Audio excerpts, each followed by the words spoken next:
अपने paper four के questions papers देखे। पेपर फोर एथिक्स इंटीग्रिटी कभी देखे ही नहीं क्वेश्चंस। हाँ, हमारे टाइम पे ये पेपर नहीं था जब मैं यूपीएससी कर रहा था। उस टाइम पे ये पेपर नहीं था। ये रिसेंटली ऐड किया है 5-6 साल पहले। तो उसके पहले एक एथिक्स का पेपर नहीं था। एथिक्स तो नाम है एथिक्स इंटीग्रिटी एंड एप्टीट्यूड करके पेपर है एथिक्स का। तो ये पहले नहीं था, रिसेंटली इंट्रोड्यूस किया उन्होंने। तो इसका सिलेबस देखा है आपने? सिलेबस देखा है? सिलेबस क्वेश्चंस ठीक है। इसलिए मैंने बोला कि स्टार्ट करने के पहले एक बार अपन एटलीस्ट एक पेपर तो भी पढ़ते पहले ये क्वेश्चंस कैसे आपको आइडिया आएंगे। जस्ट पहले क्वेश्चंस पढ़ लेते, बाद में डिस्कस करते कि कैसे पढ़ना है, क्या पढ़ना है और कहाँ से पढ़ सकते हैं।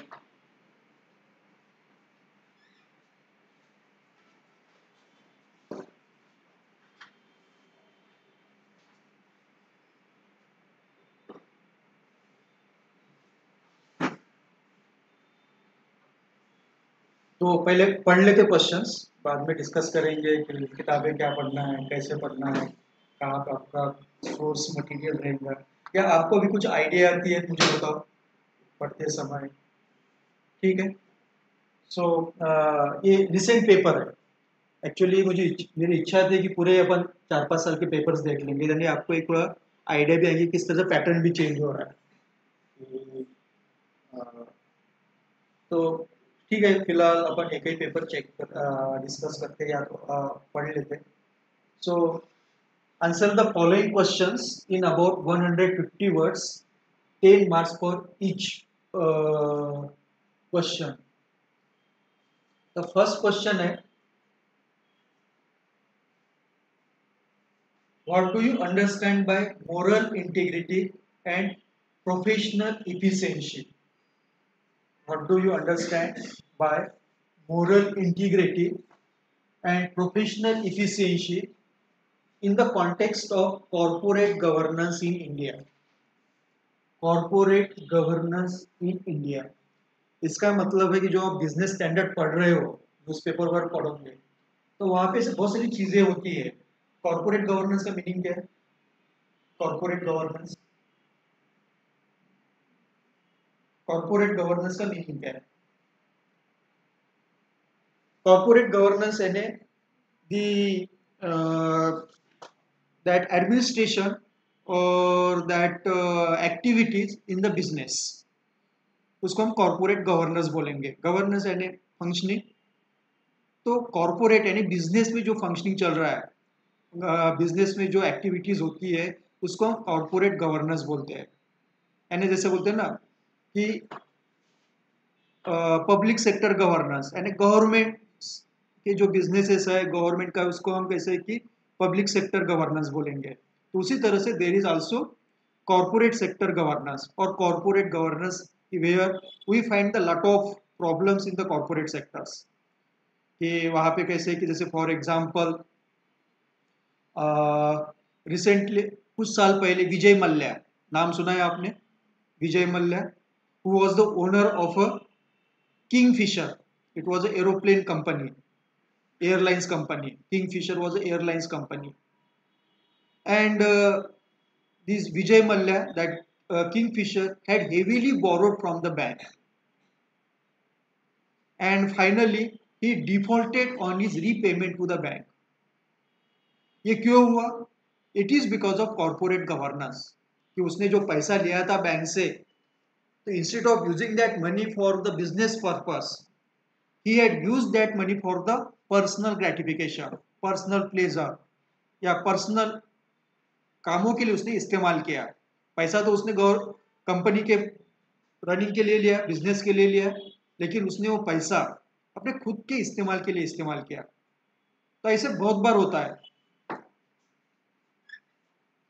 ऐसा बहुत जगह होता है ना, कैसे कि आपको हर साल ऐसे इंसिडेंट्स दिखेंगे हमारे कॉर्पोरेट सेक्टर में, हमारे जो बिजनेस सेक्टर में। You will find the lot of incidents every year. तो आपको उस पर ध्यान रखना है। पहले नहीं था, पहले ये आपको उतना ज़्यादा इम्पोर्टेंस नहीं था, लेकिन एथिक्स के पेपर में कॉर्पोरेट इस कॉर्पोरेट गवर्नेंस करके टॉपिक ही है। आप आगे आप देखोगे सिलेबस में, तो गवर्नर कॉर्पोरेट गवर्नेंस करके टॉपिक है। इसका मतलब है कि आपको जो बिजनेस एरियाज में जो एक्टिविटीज हो रही है उस पर आपको ध्यान में रखना है। कहीं फ्रॉड हो रहा है, मनी लॉन्ड्रिंग के केसेस हो रहे हैं, कुछ बिजनेस डिक्लाइन हो रहे हैं, डिफॉल्ट हो रहे हैं, बंद हो रहे हैं, तो आपको ऐसे क्वेश्चन ये बहुत सारे क्वेश्चन दिखेंगे। पिछले 7-8 साल के आप पेपर्स देखोगे तो you will find the questions on this topic, corporate governance. यानी बिजनेस, यानी इसका मतलब है कि अब जो नॉर्मली इकोनॉमिक टाइम आप जैसे इंडियन एक्सप्रेस या जो हिंदू होगा तो वहाँ पे कॉर्पोरेट की न्यूज ज़्यादा वो कवर नहीं करते, लेकिन यदि आपको थोड़ा एथिक्स के पेपर में ये इस पर यदि क्वेश्चंस दिख रहे तो आपको वहीं से इंफॉर्मेशन मिलेगी। जैसे आपने नाम सुना होगा recently one that, have you heard the name Sahara group? Sahara, Sahara group का नाम सुना है आपने? नहीं? उसका जो ओनर था ही वॉज इन जेल और recently died in the jail. That person recently died in the jail. And खूब बहुत बड़ा ग्रुप था, यानी वो बिजनेस का हर इसमें इन्वेस्टमेंट था। Sahara airlines, Sahara real estate, Sahara bank, हर जगह उनका इन्वेस्टमेंट था, बहुत बड़ी कंपनी थी। और finally he was held culprit and finally sent to the jail, और जेल में ही उसकी डेथ हो गई। अभी रिसेंटली 3-4 महीने पहले की बात है। That owner of that group. तो इस तरह से आपको ये सब कुछ चीज़ों पे कॉर्पोरेट गवर्नेंस, कॉर्पोरेट इंश्योरेंस जो भी हो रहे, जो मेजर इवेंट्स है उस पर आपको ध्यान रखना है, और उससे ही वो क्वेश्चंस पूछा है उन्होंने। तो कैसे कि एक तो आपको कॉर्पोरेट गवर्नेंस को पूछा है और उससे रिलेटेड मोरल इंटीग्रिटी और प्रोफेशनल इफिशिएंसी क्वेश्चन पूछा है। तो नॉर्मली क्या होता है कि जो अभी 2023 का क्वेश्चन है, तो कहीं ना कहीं ये पर्टिकुलरली साल भर में ऐसे बहुत बड़ी इवेंट हुई होंगी, वहीं से उन्होंने क्वेश्चन पूछा। पिछले 1-1.5 साल में जब ये 23 में पेपर क्वेश्चन पूछा, इसका मतलब है कि पिछले 1-1.5 साल में ही बहुत बड़ी इवेंट्स हुई थी, और वो इवेंट्स को लेके they had asked the questions on this corporate governance. तो आपको यदि इंसिडेंस यदि वो उसी टाइम पे स्ट्राइक हो जाता है कि यस ये बड़ा इंसिडेंस हुआ था और वहीं से लेके उन्होंने क्वेश्चन पूछा है, इसको आपका इसको आंसर भी आ जाएगा। आपको इंडिकेशन समझ में, क्योंकि उन्होंने क्या बोला, illustrate with suitable examples. If you give the example, suitable examples और रिसेंट एग्जांपल, क्योंकि एग्जामिनर ने पेपर सेट किया तो उसके दिमाग में वो इवेंट था जो रिसेंटली 1-1.5 साल में जो भी इवेंट हुआ है वो उसके दिमाग में था। वो इवेंट्स ये करके ही उसने क्वेश्चन सेट किया है। यदि वो आता है तो अच्छे मार्क्स आएंगे। या आप दूसरे भी एग्जाम्पल दे सकते हो। वो नॉर्मली क्या होता है, जैसे मैंने आपको बोला, इकोनॉमी, पॉलिटी और बाकी जो पेपर है, जैसे मैंने बोला है कि economy and polity they are more vibrant subject, they are not like history and geography.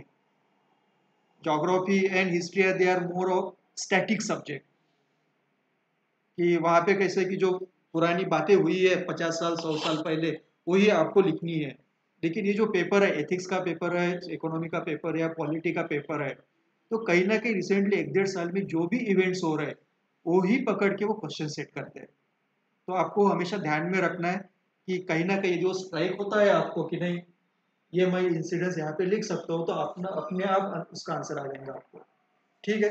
तो अभी आपको, जैसे मैंने आपको normally you will read business standard for the economic purpose, लेकिन आपको जैसे कॉर्पोरेट गवर्नेंस करके टॉपिक है, तो आपको वो भी चीज़ें पढ़नी पड़ेंगी कि क्या हो रहा है, कैसे हो रहा है, कोई प्रॉब्लम्स है क्या, कॉर्पोरेट लेवल पे करप्शन हो रहा है क्या, कॉर्पोरेट लेवल पे अकाउंटेबिलिटी के प्रॉब्लम है क्या। जैसे कॉर्पोरेट, जैसे CSR का टॉपिक है आपको एथिक्स के पेपर में। CSR नाम सुना होगा आपने, कॉर्पोरेट सोशल रिस्पॉन्सिबिलिटी, नाम सुना है? CSR, कॉर्पोरेट सोशल रिस्पॉन्सिबिलिटी, यानी कैसी जो बड़ी कंपनीज होती है, बड़ी कंपनीज होती है mostly public limited companies, they declare their profit every year. जैसे किसी कंपनी ने अपना प्रॉफिट 100 करोड़ रुपए डिक्लेयर किया है, 100 को, any public limited company declare their profit 100 crore. So out of that 100 crore 2% उनको वहां से निकालना पड़ता है. 2% उनको वहां से निकालना पड़ता है आउट ऑफ यानी 2 करोड़ रुपए. 100 करोड़ यदि प्रॉफिट दिखाए तो 2 करोड़ रुपए they have to spend on as a corporate social responsibility. यानी वो पैसा है वो कंपनी को they have to spend on education, they have to spend on sanitation, they have to spend. Hello, नाही मी क्लासमध्ये आहे, बोल ना.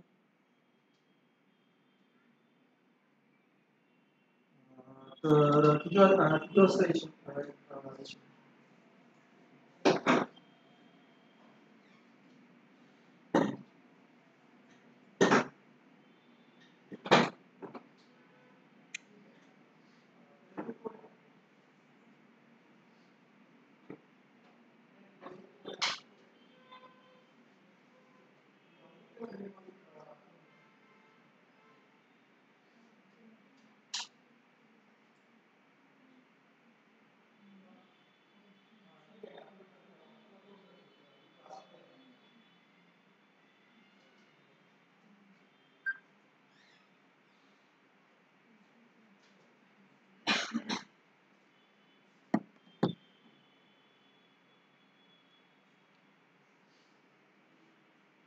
तो जैसे कॉर्पोरेट सोशल रिस्पॉन्सिबिलिटी, ये भी आपको टॉपिक है एथिक्स के पेपर में. Corporate what is corporate social responsibility.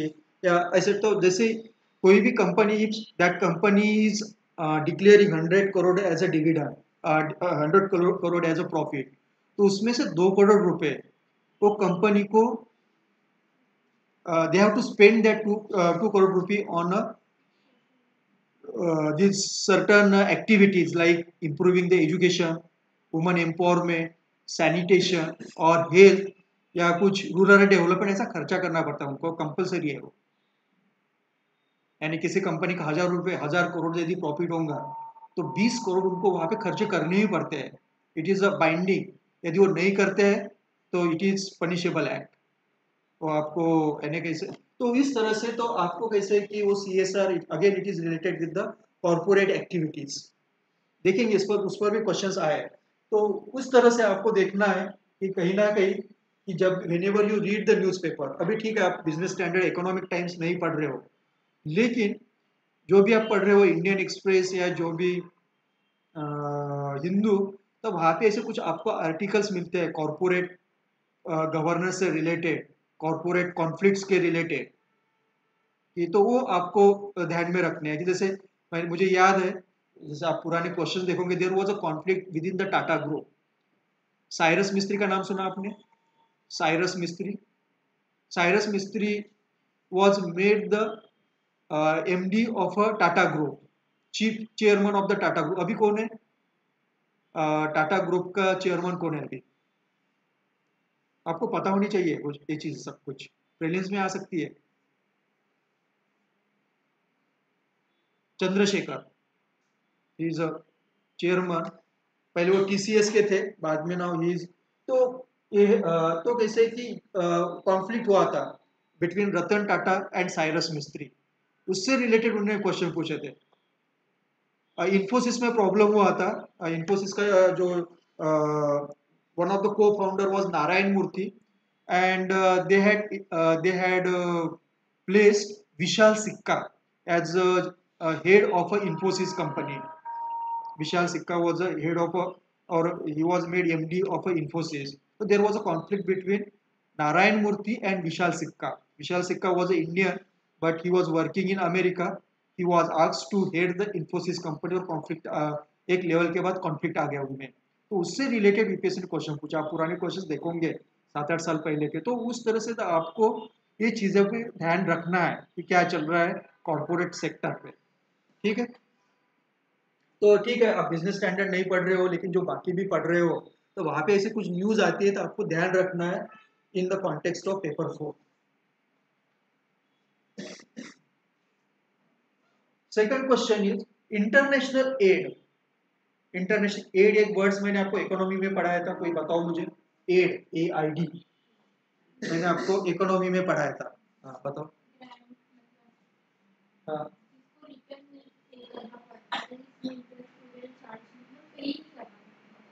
Very good. कौन से अकाउंट में आएगा, करंट अकाउंट या capital account? Okay, very good. तो basically aid is a part of a current account. So, international aid is an accepted form of helping resource challenged nation. Is accepted form of helping resource challenged nation. Comment on ethics in contemporary international aid. Comment on ethics in international aid. Support your answer with suitable example. मैंने आपको एक बताया था कि add के बारे में बताया था कि particularly develop countries provide aid to the developing countries, बताया था मैंने। तो why does the develop country give donation और aid to the developing countries? मैंने दो तीन रीजंस बताए थे, याद है किसी को? कि जो डेवलप कंट्रीज है डेवलपिंग कंट्रीज को एड देते हैं। एड क्या होती है कि जो मुझे पैसा मिल रहा है, I don't have to repay that money, that is called the aid. इसीलिए वो करंट अकाउंट में आता है। इसी यदि इंडिया को अमेरिका ने $1 बिलियन दे दिए और बोल दिया अमेरिकन की it is aid from us, इसका मतलब है कि वो मेरे पैसे हो गए, वापस नहीं करना है, उसको हम एड बोलते हैं। क्वेश्चन क्या पूछा? International aid is an accepted form of helping resource challenge nation. Resource challenge nation यानी पुअर नेशन, जिनके पास रिसोर्सेस नहीं है, तो उसको हम गरीब कंट्री बोलते हैं। कि गरीब कंट्री को हेल्प करने का एक इंटरनेशनल एड एक एक्सेप्टेड फॉर्म है। गरीब कंट्री को हेल्प करने का इंटरनेशनल एड एक एक्सेप्टेड फॉर्म है, यानी it is globally accepted. Up to 2000 India was also accepting the aid from all the countries. हम देखते ही रहते थे कौन दे रहा है हमको। तो इट इज स्टिल, यानी बहुत सारे कंट्रीज है, बहुत सारे कंट्रीज है, अफ्रीकन कंट्रीज, पुअर कंट्रीज, तो वो देखते रहते कि कौन हमको पैसा देगा। Even we give international aid to the Nepal, देते हैं, अब लेते नहीं हम। तो एक है, तो उन्होंने बोला है इंटरनेशनल एड, लगे सांगायचं, international aid is an accepted form of helping resource challenge nation, यानी गरीब कंट्री को हेल्प करने का इंटरनेशनल एड एक फॉर्म है, एक तरीका है। Comment on ethics in contemporary international aid. अब ये इंटरनेशनल एड देते हैं लेकिन उसमें एथिक्स रहते हैं। मैंने आपको जैसे बताया था कि जो डेवलपिंग, मैंने तीन रीजंस बताए थे जब वो टॉपिक पढ़ाया था। तो normally why does the developed country why does the developed country gives the aid to the developing countries? मैंने दो तीन रीजंस बताए थे, किसी को याद है? यानी 2000 तक हम भी लेते थे aid, हाँ?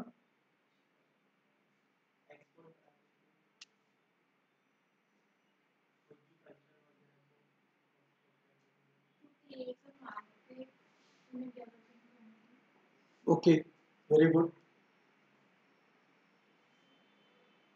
रीजन ऐसा रहता था कि जो कंट्री में पहले किसी कंट्री पे एक मतलब उनकी मोनोपोली थी वहाँ पे राज किया था, तो एक गिल्ट करके उन्होंने जो प्लंडरिंग किया था वहाँ पे, तो गिल्ट करके वो डोनेट करते वहाँ ओके, वेरी गुड। तो मैंने बताया था, ये एक पॉइंट बताया था कि normally there is a feeling that this developed countries are having the feeling of a guilt.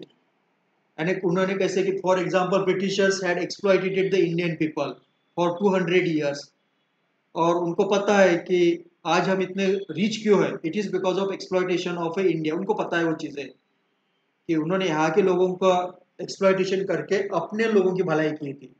तो they have developed the guilt and they want to compensate that guilt. So that may be one reason, एक reason हो सकता है। और क्या बताया था मैंने? किसने तो भी बताया कि जैसे कोणीतरी आता काही सांगितलं ना, that may be one factor. यदि मैं किसी को कुछ हमेशा डोनेट कर रहा हूँ, एड दे रहा हूँ, तो क्या होगा, जो जो ले रहा है उसके मन में कैसे कि कुछ ना कुछ फीलिंग आएगा कि कोई मेरा बॉस, ये मेरे बॉस जैसा है, यदि वो कुछ बात करता है तो मुझे सुननी पड़ेंगी। तो उस तरह से उनके हिडन ऑब्जेक्टिव भी रहते थे उसमें, कि कहीं ना कहीं तो वो सब कुछ चीजें आपको यहाँ पे एथिक्स के इसमें आएंगे। Ethics in contemporary international aid, उसमें एथिकल इश्यूज क्या है। और दे तो एड तो दे रहे, लेकिन इसके अलावा बहुत सारी चीजें वो इम्पोज भी कर रहे हैं। पैसे तो दे रहे हैं, at the same time they are imposing the lot of things which are not ethically acceptable, लेकिन करना पड़ता है उनको, उनकी वो जरूरत रहती है। तो ऐसे आपको बहुत सारे एग्जाम्पल्स मिलेंगे, बहुत सारे ऐसे आपको एग्जाम्पल्स मिलेंगे रिसेंट यदि आप पढ़ते हो।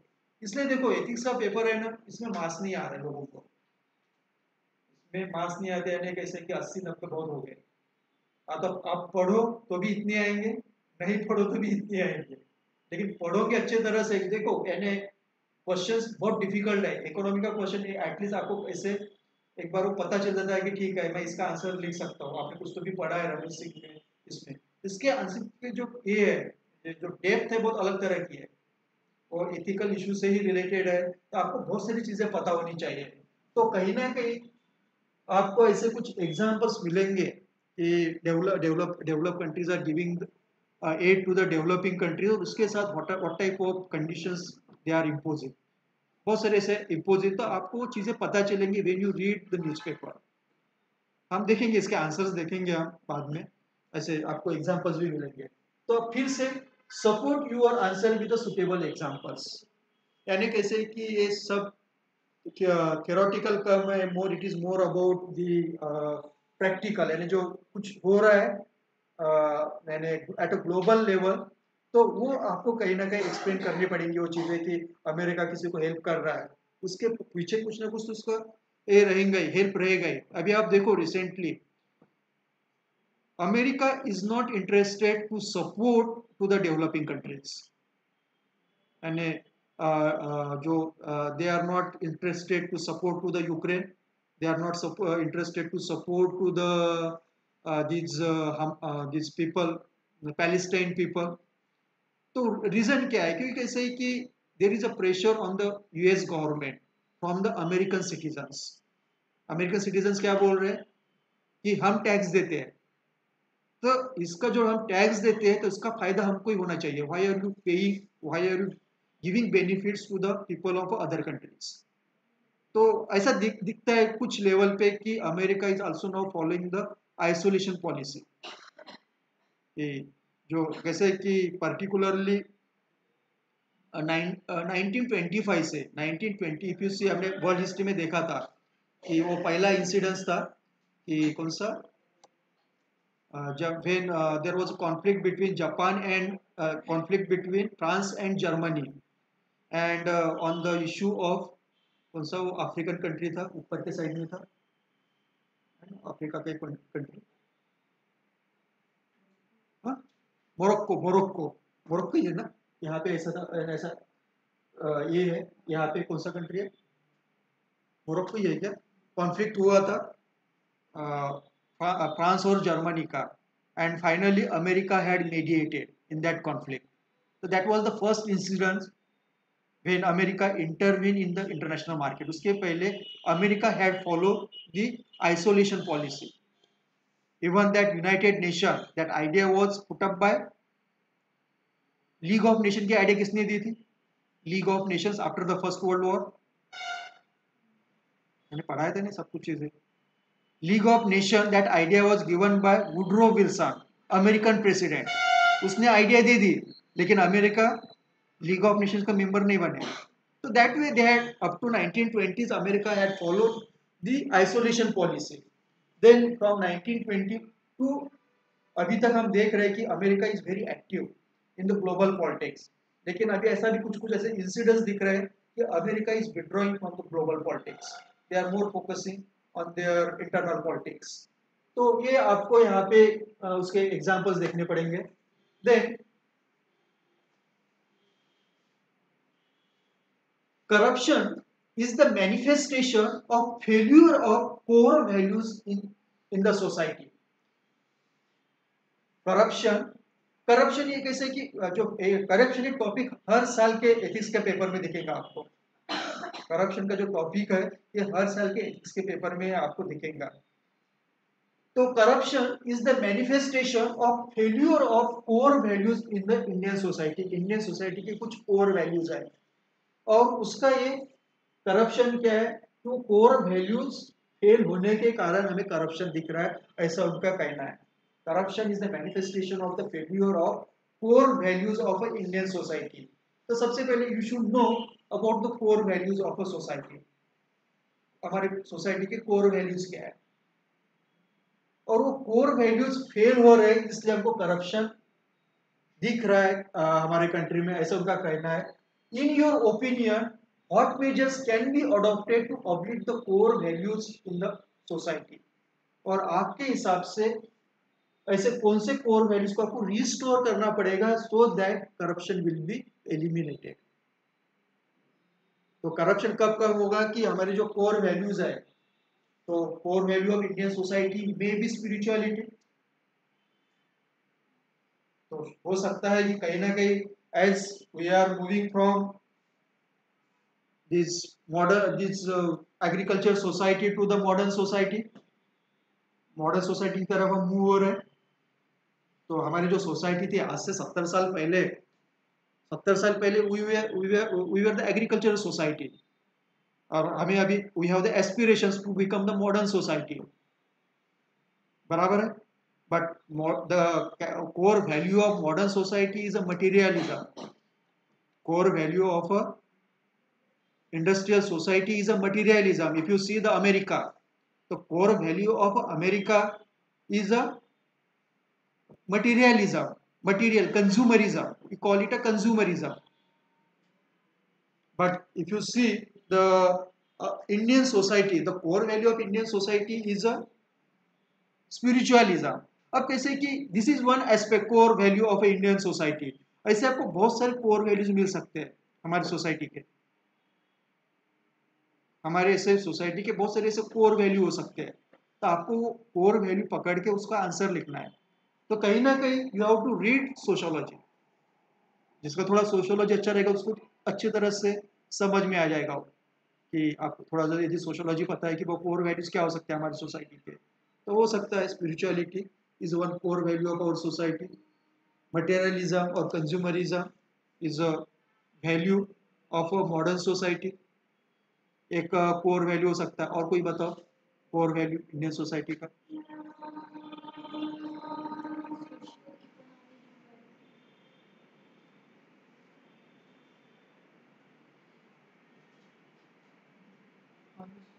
हाँ? ओके। हाँ? सोसाइटी का कोर वैल्यू बताओ, सोसाइटी का core value.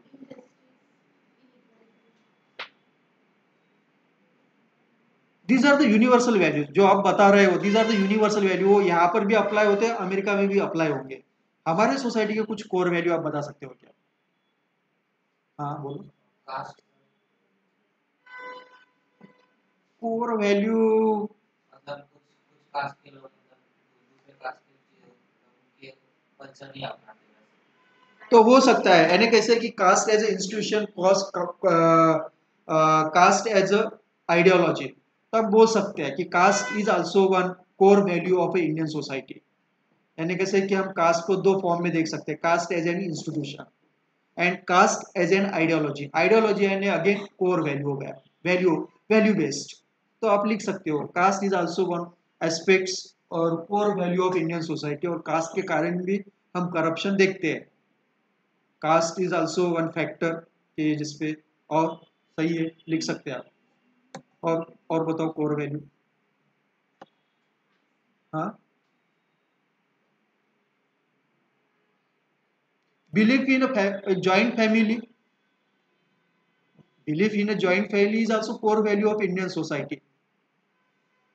Belief in joint family is also the core value of a society. Now we are more interested in the nuclear family, but nuclear, तो इस तरह से आपको कोर वैल्यू भी आपको समझ में आनी चाहिए ना, कैसे कि आपको थोड़ा सोशोलॉजी भी पढ़ना पड़ेगा।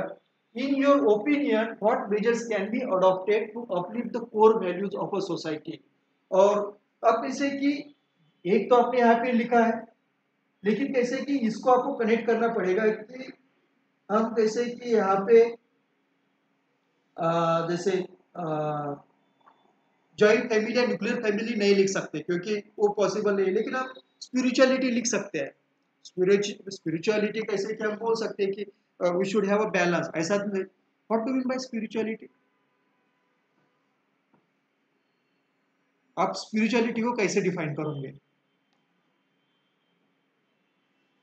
गूगल करके देखो, ठीक है, गूगल करके देखो क्या लिख आता है। What do mean by spirituality?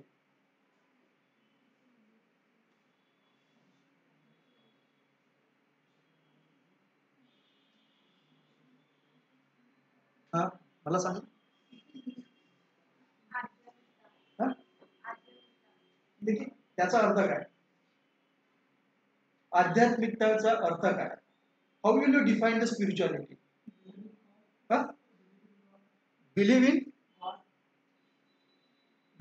I am an atheist doesn't mean I am not a spiritual man. यदि मैं भगवान को नहीं मानता, there are lot of religion, self awareness, that may be the spirituality.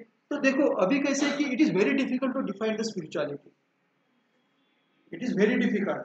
यानी आप कैसे कि कोई सन्यासी को पूछो, उसका अलग रहेगा अंडरस्टैंडिंग स्पिरिचुअलिटी का, कोई पढ़ा लिखा आदमी है उसका अंडरस्टैंडिंग अलग रहेगा, कोई अनपढ़ आदमी वो भी स्पिरिचुअल हो सकता है, तो उसका अंडरस्टैंडिंग अलग रहेगा। तो you first you will have to define what is spirituality according to your understanding. तो बेसिकली हो सकता है स्पिरिचुअलिटी, हाँ हाँ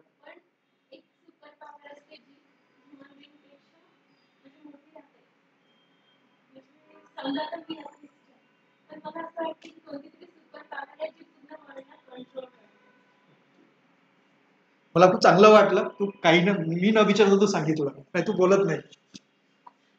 अब बोलो, यानी कैसे कि ये जो पेपर है सब यानी पढ़ने का पेपर नहीं है, आपको जो भी एक्सपीरियंस है या जो भी ऐसा लगता है वही आपको लिखना है। तो हो सकता है you can understand spirituality is nothing but the self awareness. It is more related, कहने कैसे कि स्पिरिचुअलिटी का सिंपल मीनिंग है सेल्फ अवेयरनेस, अपने यानी कैसे कि हम दुनिया के बारे में बहुत सारी चीजें पता करते हैं, but we are not that much interested to look into us. मेरे हम अपने अपने अंदर नहीं देखते कि क्या होना चाहिए, कैसा होना चाहिए।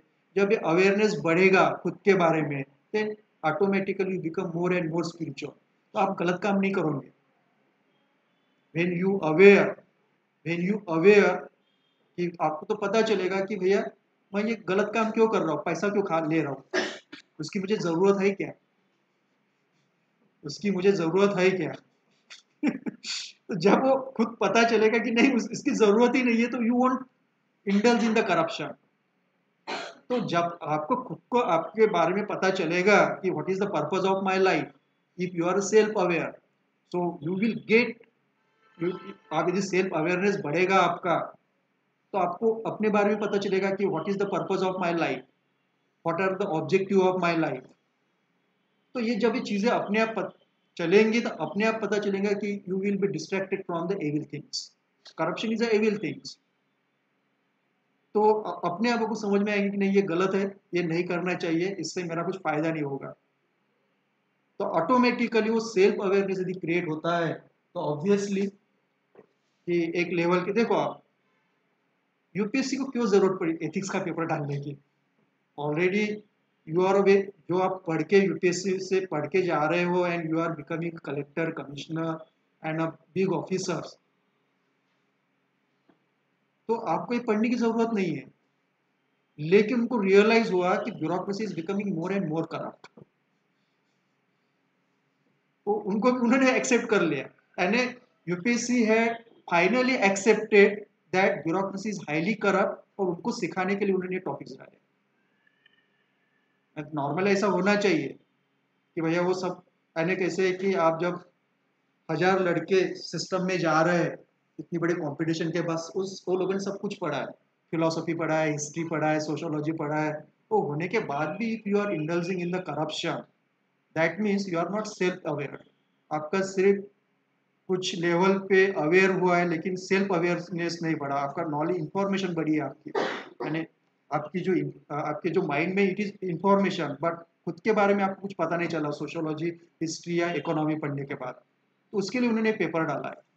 तो ये है कि हो सकता है कि आपको उस तरह से, तो कैसे कि एक लेवल तक एक क्वेश्चन है कि आप इतना कितना भी करके जाओगे, पिछले 20 साल के पेपर्स भी करके जाओगे, लेकिन आपको जो क्वेश्चंस आएंगे तो आप कैसे कि वो क्वेश्चन पढ़ने के बाद आपको आधा मिनट टाइम है तो आपके अंदर की ही चीजें पेपर में उतरेंगी। मैंने जैसे आपको एक बार बताया था, पहले पहले एसे का पेपर नहीं था, एसे का पेपर नहीं था पहले, यानी 1980s के पेपर देखो तो you won't find the essay paper, then they had included essay paper in UPSC syllabus. तो what was the objective? So basically the objective of essay paper was to understand the personality of a student. That was the objective. कि वो सोचता कैसे, economy का answer लिख रहा है, history का आंसर लिख रहा है, वो पढ़ा लिखा आंसर है, मैंने पढ़ा है और उसे रीराइट किया, डिपेंड्स अपॉन माय अंडरस्टैंडिंग। लेकिन ऐसे क्या होता है, it is a free flow of thoughts. मैंने एक टॉपिक पढ़ा, मुझे 5 टॉपिक है, उसमें से एक टॉपिक मुझे अच्छा लगता है, मैं वो टॉपिक पे अपने दिमाग से कहीं पढ़ा नहीं है ऐसे ही लिख रहा हूँ, तो आगे के आदमी को गेसिंग आ जाता है कि आदमी की सोच कैसी है।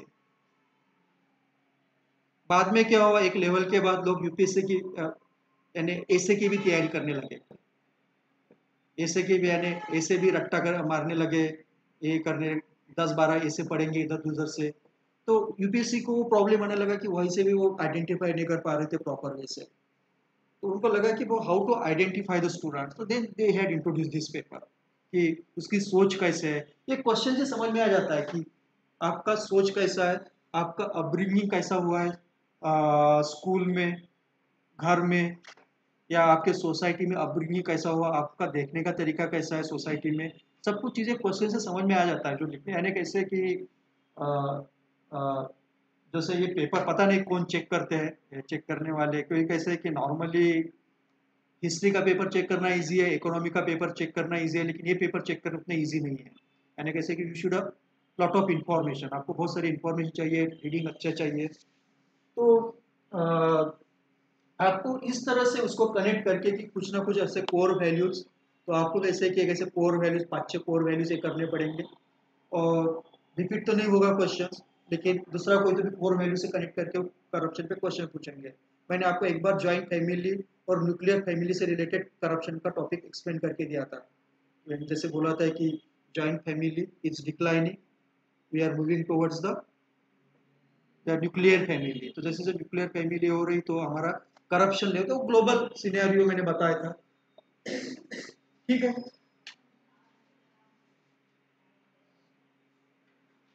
in the context of work environment, in the context of a work environment, differentiate between coercion and undue influence।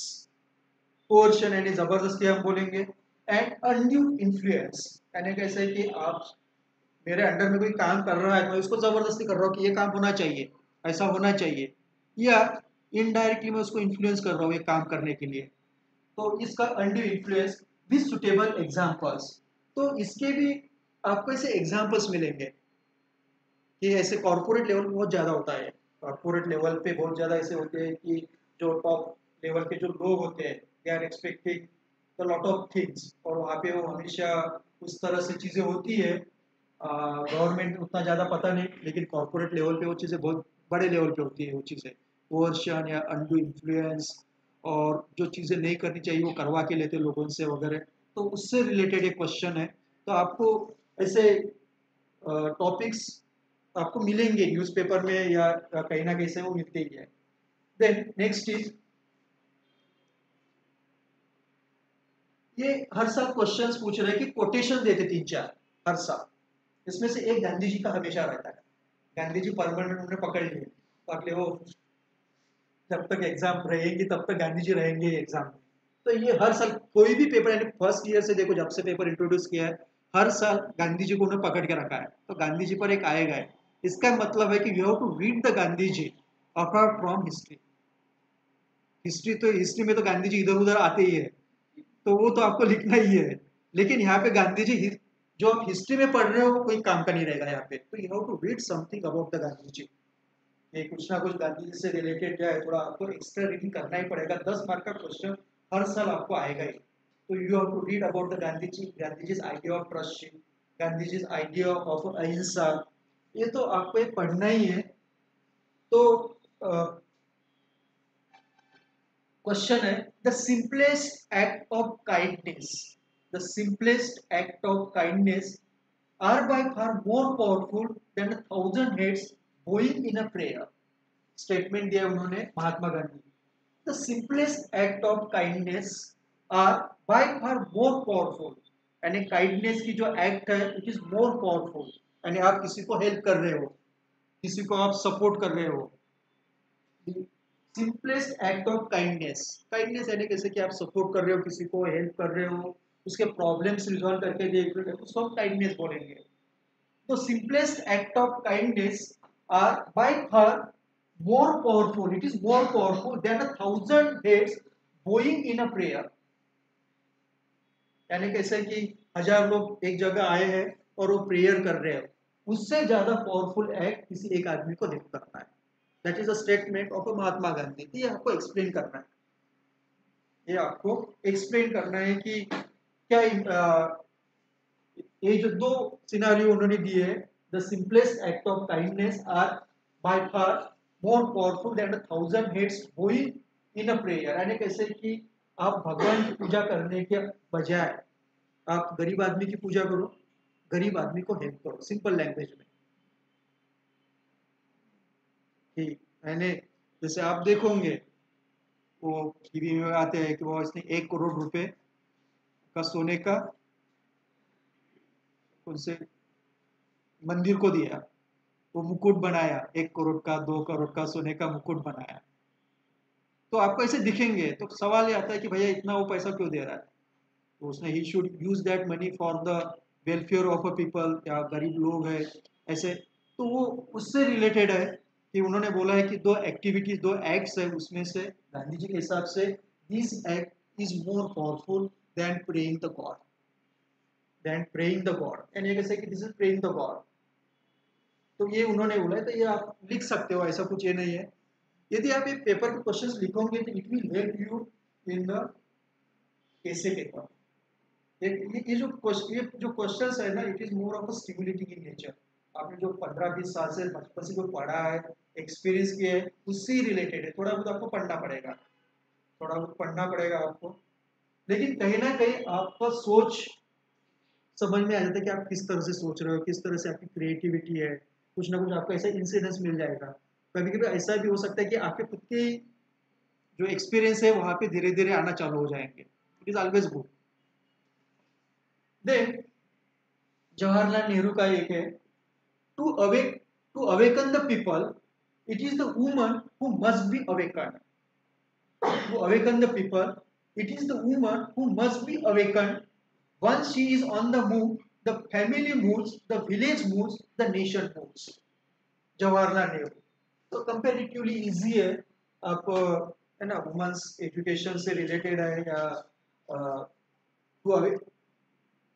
तो वुमन का अवेकन तो कैसे कि नॉर्मली जो अवेकन बोलते हैं या जो साक्षात्कार बोलेंगे, बेसिकली कैसे होगा, to the woman empowerment, to the education, या जो एक्सपीरियंस है आपका उसके, तो उसका यही कहना है कि यदि one she is on the move, तो ये तो ऐसा एक स्टेटमेंट है कि एक लड़की सीखती है तो दो घर को सिखाती है। तो वो कैसे, तो अपने घर को सिखाएंगे, बाद में वो शादी होने के बाद दूसरे घर में जाएंगे तो वहां पर भी, तो that way one she is on the move, the family moves, the village moves, the nation moves. तो आपको ब्रॉडर लेवल पे वो आंसर करना है कि, तो आप कैसे कि कंपैरेटिवली लिख सकते हो कि develop America is highly develop क्योंकि there is a more empowerment of a woman. इस तरह से आप उसको कनेक्ट कर सकते हो कि वुमन का अमेरिका, यानी कोई भी कंट्री डेवलप नहीं हो सकता जब तक 50 woman is a 50% of a population, and if they are backward obviously country will be backward. तो उस तरह से आप उसको कंपैरेटिव वे से लिख सकते हो। do not hate anybody.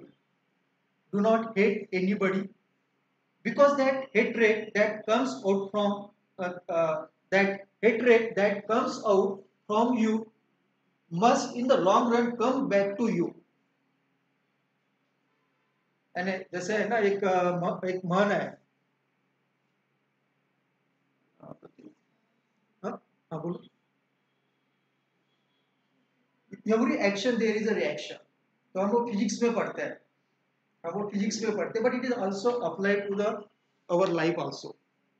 It is also applicable to our life कि अब अच्छे काम करेंगे तो अच्छे रिजल्ट्स मिलेंगे. हाँ, जसं कराल तसं होगाल. तो that way do not hate anybody because that hatred that comes out from you must in the long run come back to you. Come back यानी आप कुछ गलत काम कर रहे हो तो आपको जो रिटर्न्स है वो भी वैसे ही मिलेंगे. If you love, that love will come back to you completing the circle. Swami Vivekananda.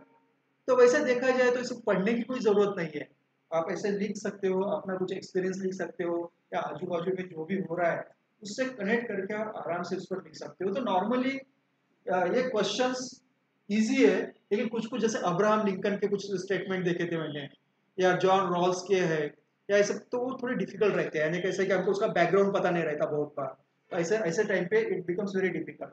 ठीक है, तो ओवरऑल कैसे कि बहुत सिंपल क्वेश्चंस है. अभी यही है कि आपको एक्स्ट्रा मार्क्स कैसे मिलेंगे, बाय गिविंग योर एग्जांपल्स. आप यदि रियल टाइम या कुछ ऐसे एग्जांपल्स दे सकते हो कि ऐसा ऐसा हुआ था, उसके कारण ये हुआ या ऐसा हुआ, और वो जस्टिफाई होता है आपके इससे, एग्जामिनर को समझ में आ जाती चीज़ें, तो यहाँ पे अच्छे मार्क्स मिल जाएंगे. तो ये हर साल ये यानी कैसे कि थिंकर्स पे क्वेश्चंस पूछते ही है. वो एक महात्मा गांधी परमानेंट है, बाद में वो चेंज करते रहते हर साल.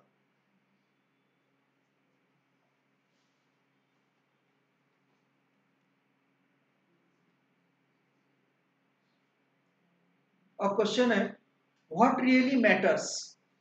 Success, character, happiness, and lifelong achievement is a definite set of emotional skill. Your EQ, emotional questions, emotional skill, not just purely cognitive abilities that are measured by conventional IQ test. Do you agree with this view? Give reason in support of your answer. उधर क्या पूछा है? What really matters? Life में क्या important है? Success, आपका character, आपका happiness, और आपका लॉन्ग लाइफ अचीवमेंट्स, ये उन्होंने पूछे हैं. तो and lifelong achievements is a definite set of emotional skill. ये जो ये है, ये कैसे कि आपको एक टॉपिक दिया है इमोशनल इंटेलिजेंस करके, आप पढ़ेंगे इमोशनल इंटेलिजेंस कि there are two types of intelligence बोलते हैं. एक आईक्यू बोलते हैं और एक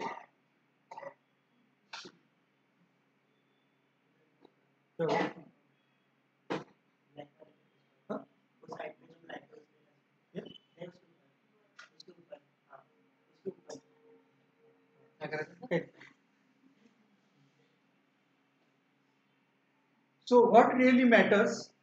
Success, character, happiness, and lifelong achievements. So these are aspects of your emotional intelligence बोलते हैं. एक इमोशनल इंटेलिजेंस का टॉपिक भी है, आपको उस पर भी क्वेश्चंस पूछे हैं. और यूर ईक्यू, इमोशनल क्वेश्चंस बोलेंगे, इमोशनल इंटेलिजेंस ईआई बोलेंगे, या emotional questions. Not just purely cognitive abilities, cognitive abilities नहीं है, that are measured by conventional IQ test. ये जो चीजें हैं, हम आईक्यू तो ये कर सकते हैं कि उसका आईक्यू 150 है, 140 है. We can measure through some test, mathematics के टेस्ट लेंगे, रीजनिंग के टेस्ट लेंगे, इंग्लिश के टेस्ट लेंगे, तो हम मेजर कर सकते हैं. लेकिन हमारा जो ईक्यू होता है, इमोशनल इंटेलिजेंस है, emotional intelligence we can not measure. तो वो मेजर करने के लिए these are the tools: success, character, happiness, lifelong achievements. तो उन्होंने बोला है कि is a definite set of emotional skills. तो उन्होंने क्या पूछा है? Do you agree with this view? Do you agree with this view? आप इससे सहमत हो क्या नहीं? वो इमोशनल इंटेलिजेंस मेजर करने के लिए these are the sets. IQ के लिए अलग है, उसके लिए मैं मैथमेटिक्स के टेस्ट ले सकता हूँ या रीजनिंग या कोई एप्टीट्यूड टेस्ट लेके मुझे पता चलता है कि इसका आईक्यू क्या है, ये कितना किस तरह से सोचता है। लेकिन जो ईक्यू होता है, इमोशनल इंटेलिजेंस, तो नॉर्मली क्या होता है कि ऐसा उनको ध्यान में आया साइकोलॉजिस्ट या बहुत सारे लोगों को कि जो लोग बहुत स्कूल में बहुत इंटेलिजेंट थे, बहुत यानी क्लास में पहले पाँच पाँच नंबर में आते थे, वो बाद में पता चला कि वो लोग अपने after graduation they were not that much successful in their life. तो उनको वो समझ में आया कि ऐसा क्यों। तो बाद में उसने बहुत सारे ऐसा स्टडी किया, उसमें वो गोल्डमन, क्या उसका नाम है, हाँ? उसका उसने जो आइडिया दी इमोशनल इंटेलिजेंस की, गोल्ड, हाँ हाँ ऐसा कुछ तो ठीक है। तो उसने जब वो देखा तो कैसे कि your success in life are not determined by your IQ. वो एक लेवल तक हेल्प करता है, बाद में आपका जो सक्सेस है in life that is dependent on other factors. कि वो आपकी एम्पैथी एम्पैथी और what do you mean by empathy, ऐसा क्वेश्चन पूछा उन्होंने। वो आपकी एम्पैथी, आपका कम्युनिकेशन स्किल कैसा है, आपका कम्युनिकेशन स्किल कैसा है, आप कैसे लोगों को परसीव करते हो, आपकी कन्विंसिंग पावर क्या है, ये सब कुछ चीजें डिफाइन करती है यूर सक्सेस इन लाइफ। तो ये उन्होंने बताया। इसके अलावा उन्होंने बोला है कि जो यूर इमोशनल क्वेश्चंस और emotional intelligence is defined by your success, character, happiness, life long. तो उन्होंने पूछा है, हम बाद में इसका डिस्कस करेंगे। Do you agree with this, you give reason in support of your answer. उसके लिए आपको जो भी एक स्टैंड लोगे तो उसको आपको एग्जाम्पल से एक्सप्लेन करना है। Then differentiate moral intuition and moral reasoning. Intuition and moral reasoning. Intuition सबको पता है? Intuition क्या बोलते हैं उसको अपन मराठी में? मुझे लगता है ऐसा होगा, उसको बोलते हैं इंट्यूशन। हाँ, शंका नहीं, आभास, हाँ आभास बोलेंगे, आभास, या ऐसा लगता है मुझे कि ऐसा होगा करके हो जाता है वो। गट फीलिंग बोलेंगे, गट फीलिंग, इंट्यूशन। हाँ नहीं, संकेत नहीं, गट फीलिंग। मुझे लगता है कि ये निकल जाएंगे, यूपीएससी में निकल जाएंगी, that is the gut feeling, intuition. Oh, intuition के लिए you should have some information also, ऐसा नहीं बोल पाऊंगा, मुझे लगता है कि वो पढ़ाई करती दिखती है, आंसर लिखती है, उसका एक अंडरस्टैंडिंग बिल्डअप हुआ तो वो एक इंट्यूशन आ जाता है, तो उसको हम बोलते हैं इंट्यूशन। हाँ अंतर्ज्ञान बोलेंगे, वेरी गुड, अंतर्ज्ञान बोलेंगे, आता है बहुत सारे लोगों को। तो दैट इज कॉल्ड, तो उन्होंने बोला है कि वो मोरल इंट्यूशन क्या है और मोरल रीजनिंग क्या है। अब कैसे मैंने इसके बारे में बोला कि यस कि ये यूपीएससी निकल जाएंगी तो कहीं ना कहीं देयर आर सम रीजंस, मैंने वो देखा है, मैंने उसको देखा है कि वो 12 घंटे पढ़ाई करती है, एक साल से पढ़ाई कर रही है, तो कहीं ना कहीं देयर आर द रीजंस।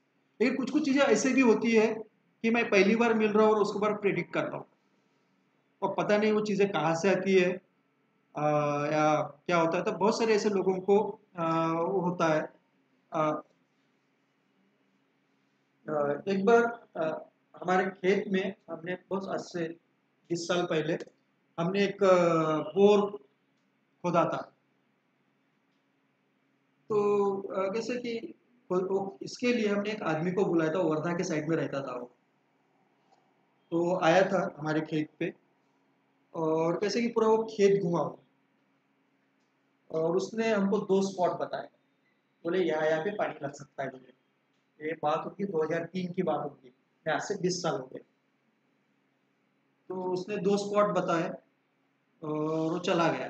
तो मैं कैसे कि उसको छोड़ने के लिए बस स्टैंड पे आया, मैंने गाड़ी खड़ा हो गया, अ, और तो उसने वो बताया यहाँ पे ये करो, बाद में बोर आ गई, पानी लग गया, यानी पानी लग गया हमको, यानी अभी भी वो बोर चालू है, 350 फुट हमने खोदी थी वो, अभी भी वो चालू है, 20 साल हो गए बोर को।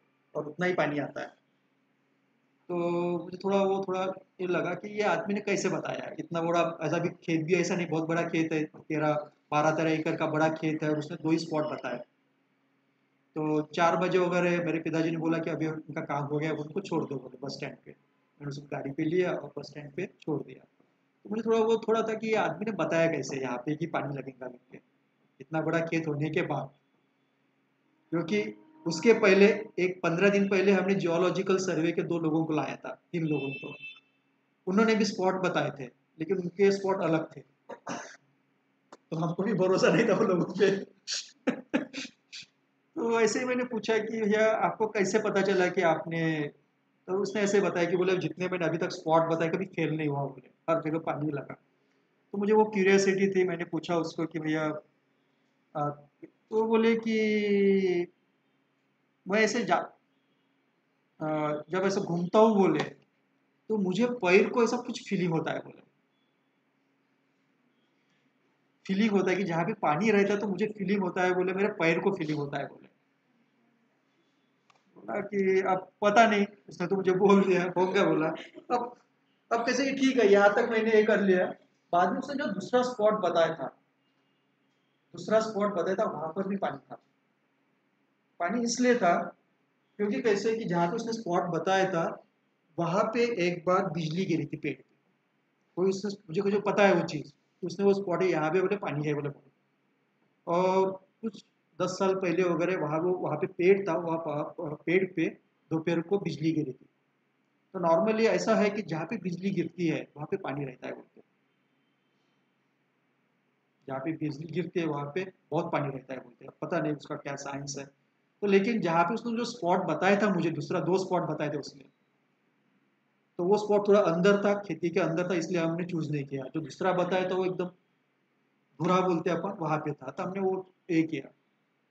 तो वहां पर भी उसने दूसरा भी स्पॉट बताया था, वो भी परफेक्ट निकला था। अब कैसे कि it is called the intuition, it is called intuition है। अब क्योंकि मुझे नहीं लगता कि उसको पैर को कुछ होता होगा, लेकिन कहीं ना कहीं अब उन्हें थोड़ी उसकी हिस्ट्री भी पूछी। तो इरिगेशन डिपार्टमेंट में काम करता था, इरिगेशन डिपार्टमेंट में वो ड्राइवर ड्राइवर था, इरिगेशन डिपार्टमेंट में वो ड्राइवर था और काम करता था। अब पता नहीं वहाँ से कुछ उसको इनपुट्स मिले होंगे या कुछ, ये वो तो ऑप्शनली बताया नहीं। तो मैंने उसको 500 रुपये वगैरह दिए थे। तो ऐसे कुछ बोले कि आप जितने, मैंने ऐसे पूछा उसको कि कितने पैसे, नहीं बोले जितने आप देंगे, 50 रुपये दोगे तो भी मैं जाऊँगा बोले, 100 रुपये दोगे तो भी मैं जाऊँगा बोले, तो हम पैसे नहीं मांगते बोले, यानी आपने इसे। मैंने कैसा, तो बोले हम ऐसा उसका कमर्शलाइजेशन करेंगे तो ये जो मेरे पास शक्ति है बोले वो निकल जाएंगी, तो they consider it as a power. अब पता नहीं कि ये चीज़ें कैसे होती है और उसका कोई साइंटिफिक एक्सप्लेनेशन नहीं है। So that is called the intuition. तो नॉर्मली ऐसा होता है बोलते हैं कि when you develop your self awareness, normally ऐसा बोला जाता है कि when you develop your self awareness automatically this intuition develop. जो आपका जैसे आपका सेल्फ अवेयरनेस ग्रो होगा तो आपका इंट्यूशन भी बढ़ता है बोलते, पता नहीं कि तो आप try to develop your self awareness. तो उससे यहाँ पे तो कैसे कि सिंपल है, मोरल इंट्यूशन क्या पूछा है। तो एक ऐसे कि मोरल रीजनिंग क्या होता है कि it is based on some reasons, but moral intuition it may be, we will discuss later on कि what is moral intuition and moral reasoning. लेकिन फिर से सुटेबल एग्जांपल से आपको एक्सप्लेन करना है।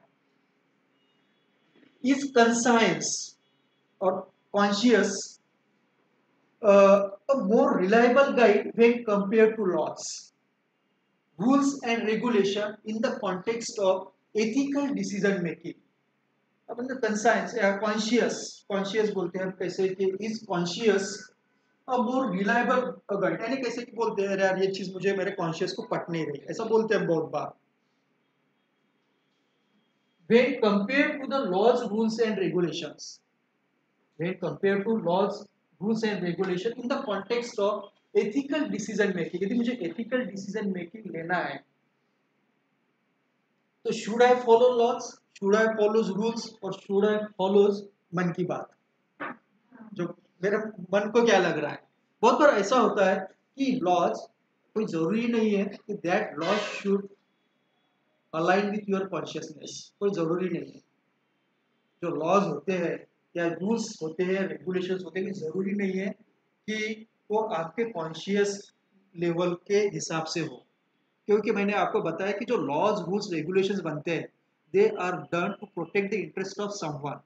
पूरे पूरे लोगों के इंटरेस्ट प्रोटेक्ट नहीं होते वहां पे। कि जैसे for example if you take example of land reforms,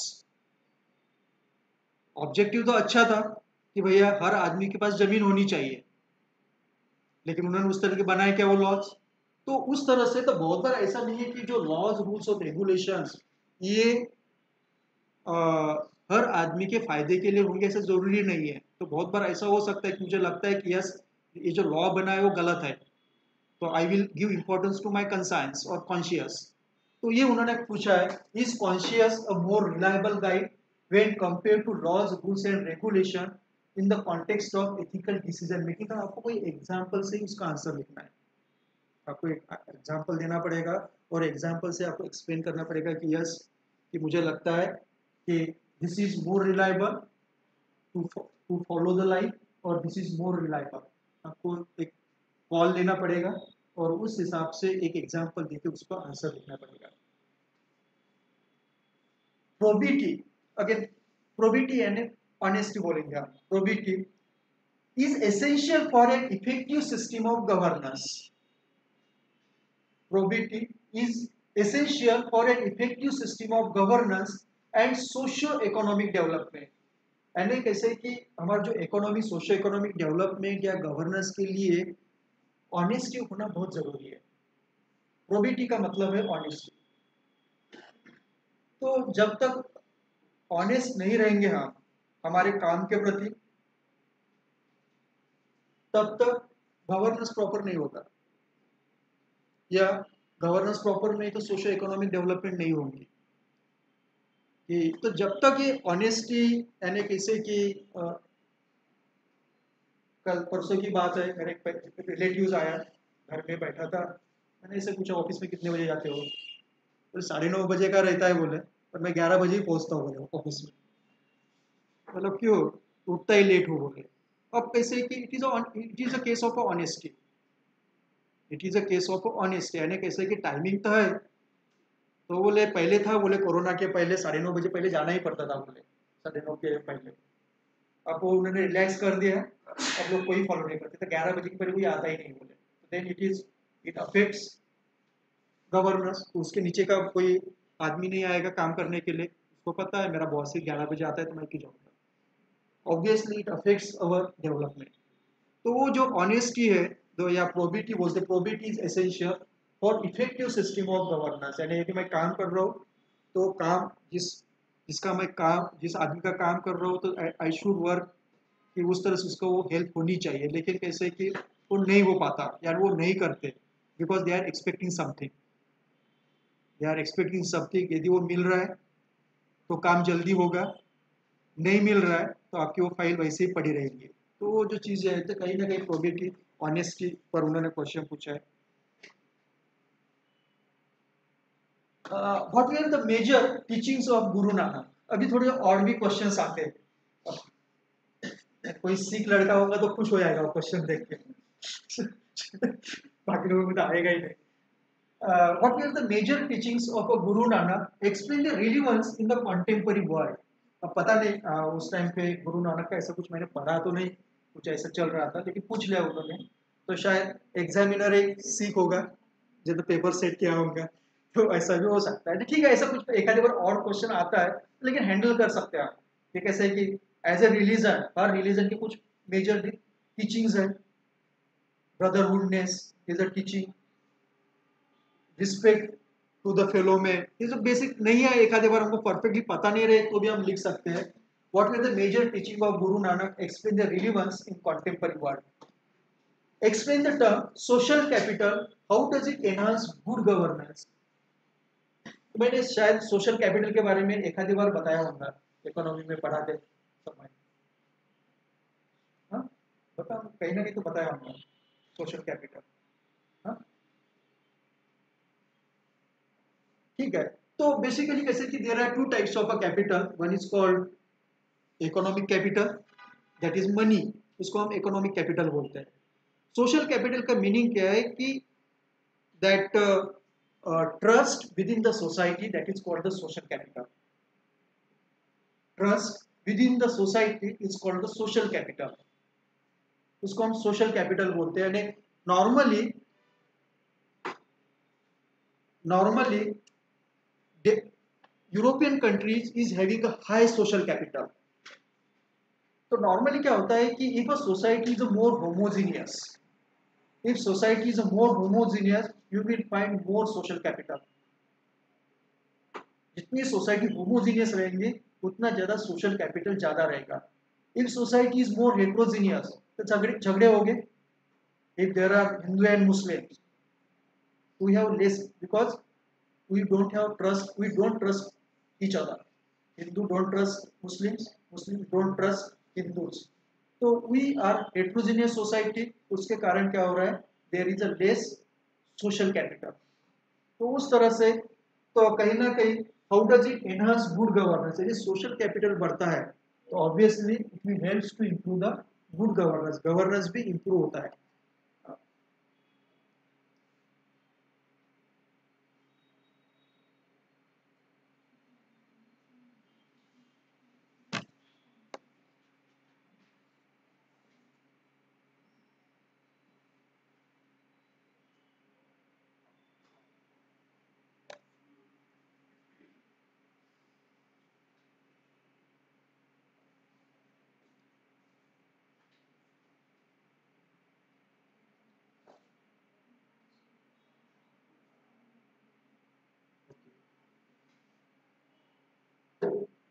तो अभी ठीक है, एक पेपर 22 का पेपर है, उसके क्वेश्चन है। तो आपको ये पेपर 1 के क्वेश्चंस जैसे हमने थोड़ा पढ़े, तो उसके बाद आपको क्या लगा,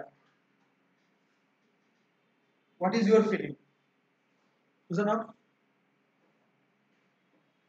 हाँ, कनिक्स, हाँ कनिक्स, अरे मैं भूल गया। कनिक्स,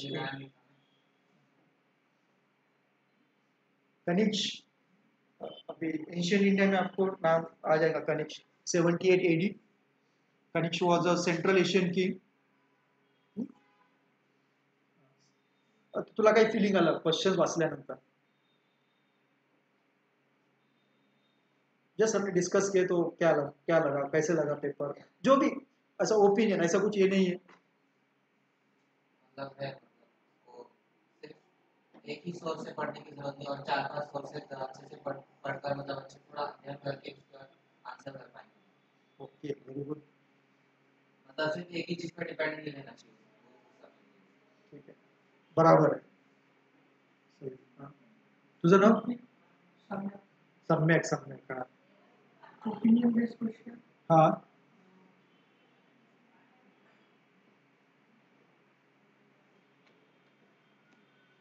लॉजिक हाँ, बराबर। हाँ,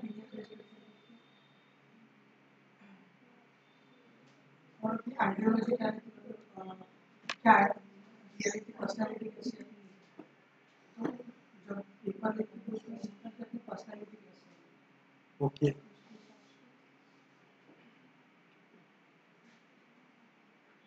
तुला काय वाटतं? हाँ, कारण सोसायटीमध्ये जे टॉपिक्स चालू आहेत, गव्हर्नमेंट आणि सोसायटीबद्दल त्याबद्दल विचार करतो। Okay, very good. तो यानी तुमको अपने आजू बाजू में क्या चल रहा है, you should be more aware. यानी सिर्फ रमेश सिंह और लक्ष्मीकांत से बाहर निकलना पड़ेगा आपको टू टैकल दिस पेपर। तुझं नाव? हाँ, पलक, हाँ सांग पलक, काय वाटतं क्वेश्चन्स वाचल्यानंतर?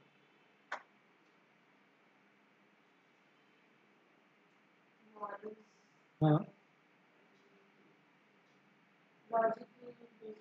हाँ,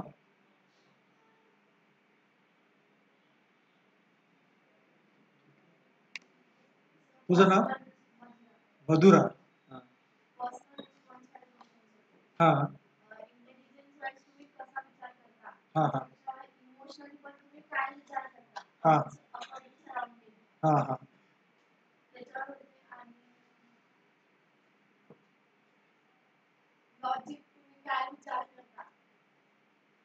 ओके, व्हेरी गुड. तुझं नाव? हा, ऋतुल. हा, सांग.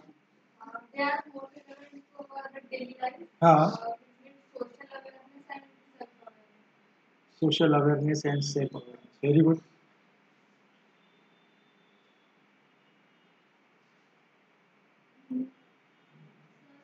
मुझे ऐसा लगता है कि हर सब्जेक्ट का नॉलेज होना चाहिए आपको. हा, उसमें आपको जो ओपी है दोनों को एक जगह लाके लिखना है.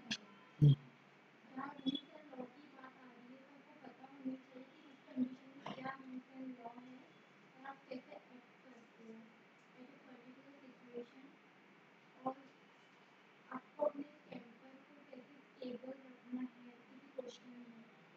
जब किसी कास्टिज्म वगैरह में क्वेश्चन आते हैं या फिर रिलीजन में क्वेश्चन आते हैं तो उस टाइम पे आप अपने टेम्पर को अपने इमोशंस को कैसे कंट्रोल करके स्टेबल यूज करते हो. ये चीज़ में बहुत ज़रूरी है. Very good. सही है. फेयरनेस हा, benefits for the society. Okay. हाँ, ऑनलाइन में बताओ कोई क्वेश्चंस पढ़ने के बाद आपको क्या लगता है?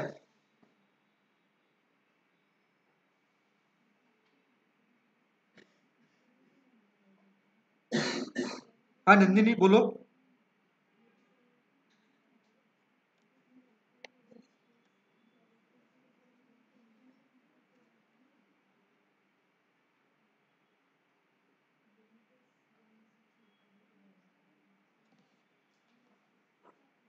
हाँ, हाँ, बोल. हाँ, आपण जरी किती पण रीड केलं हाँ, हाँ. पण आपली थिंकिंग काय आहे हम्म, म्हणजे त्यानुसारच आपण आन्सर देऊ ना. हम्म, आपली थिंकिंग कशी आहे ना ते ठीक है. तो अपनी गलत भी है तो अपने को करेक्ट करने के लिए अपने पास 1 साल है. If there is a problems, if we believe in caste, we believe in casteism, तो we have a time कि कहीं ना कहीं we can correct our thinking regarding the caste.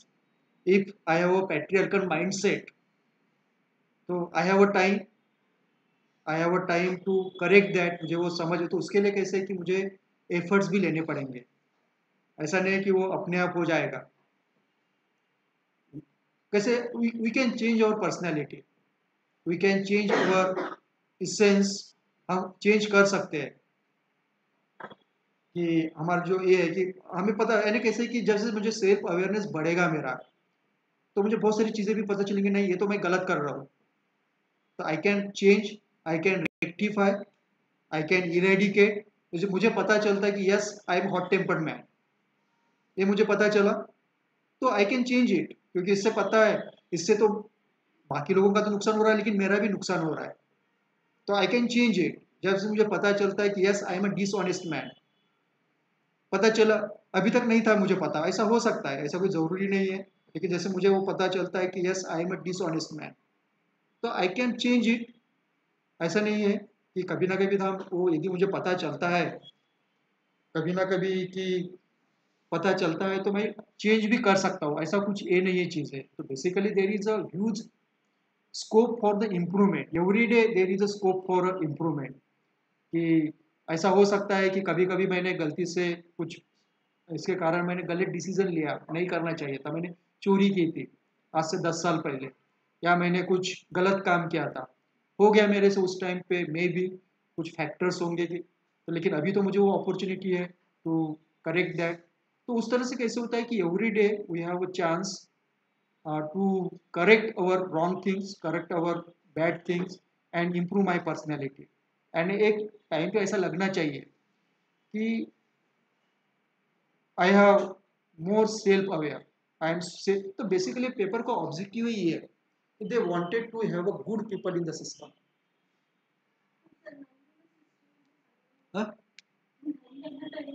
नहीं, ऐसा नहीं है. यानी कैसे कि आज जो सिस्टम चल रही है ऐसा जरूरी नहीं है कि देर आर द पीपल. अब हम आइडेंटिफाई नहीं होते बट जे समजा हा ठीक आहे जे करप्शन करत पण असते त्यांनी पेपर चांगला नसणार. नहीं, ये देखो, ये कैसे कि सिर्फ it is not only for the UPSC. देखो यहाँ पे जैसे क्वेश्चन है, एक क्वेश्चन है यहाँ पे, this success character happiness and life long achievements. ये जो ए है, यानी कैसे कि व्हेन वी मूव फ्रॉम, तो कैसे कि हमारी भी लाइफ के अलग अलग स्टेजेस है। हम छोटे थे, हम कैसे कि कॉलेज से बाहर निकले हैं, एक लेवल के बाद आपकी शादी होंगी, तो हर स्टेज पे आपके कैसे कि लाइफ के ऑब्जेक्टिव चेंज होते रहते हैं। यानी कैसे कि जो चेंज, यानी जो हमेशा चेंज होते रहेंगे, ऐसे कांस्टेंट नहीं रहेंगे। लेकिन कुछ कुछ चीजें हैं कि वो डिफाइन होती है। तो success, success is a relative term, success is a relative term, या जो हैप्पीनेस है इज अ रिलेटिव टर्म। मुझे लगता है कि वो Mukesh Ambani is a very happy man because he is the richest man. जरूर उसको तो लगता होगा मैं हैप्पी नहीं हूँ, तो वो सन्यासी बोलेगा कि I am a happy man. वो तो कैसे को सब रिलेटिव चीजें हैं। तो बेसिकली वो क्या सोचते हैं कि आप जिस पोजीशन पे जा रहे हो, जिस पोजीशन पे जा रहे हो, तो वहाँ का आदमी अच्छा अच्छा रहे, कि वो उसको समझ में आए कि what is the success, what is the happiness, what is character, what is life long achievements. मैंने आपको बताया था कि एक किताब मैं पढ़ रहा हूँ, अर्न लाइफ करके, अर्न लाइफ करके किताब है।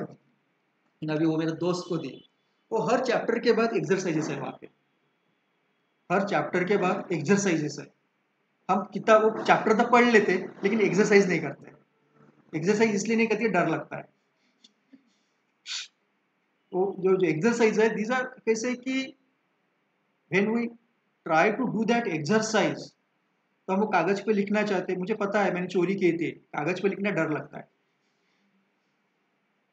मुझे पता है वो चीज़ें। तो कैसे कि जो है कि ये जो चीज़ें है, तो कैसे कि जो हमको समझ में आनी चाहिए कि वो लाइफ का पर्पस क्या है, लाइफ में क्या अचीव करना है मुझे, लाइफ में लाइफ से मुझे क्या एक्सपेक्टेशन है। यदि वो चीज़ें समझ में आती है तो कहीं ना कहीं आपकी पर्सनैलिटी ग्रो होना चालू हो जाएंगी। यानी एक लेवल के बाद आपकी जो ज़रूरत है, जैसे आपको वो मैस्लोस थ्योरी वगैरह पढ़ा है क्या? पब्लिक एडमिनिस्ट्रेशन किसी का सब्जेक्ट है? पब्लिक एडमिनिस्ट्रेशन नहीं, कोई लेता ही नहीं क्या पब्लिक? उसमें वो मैस्लोस थ्योरी है,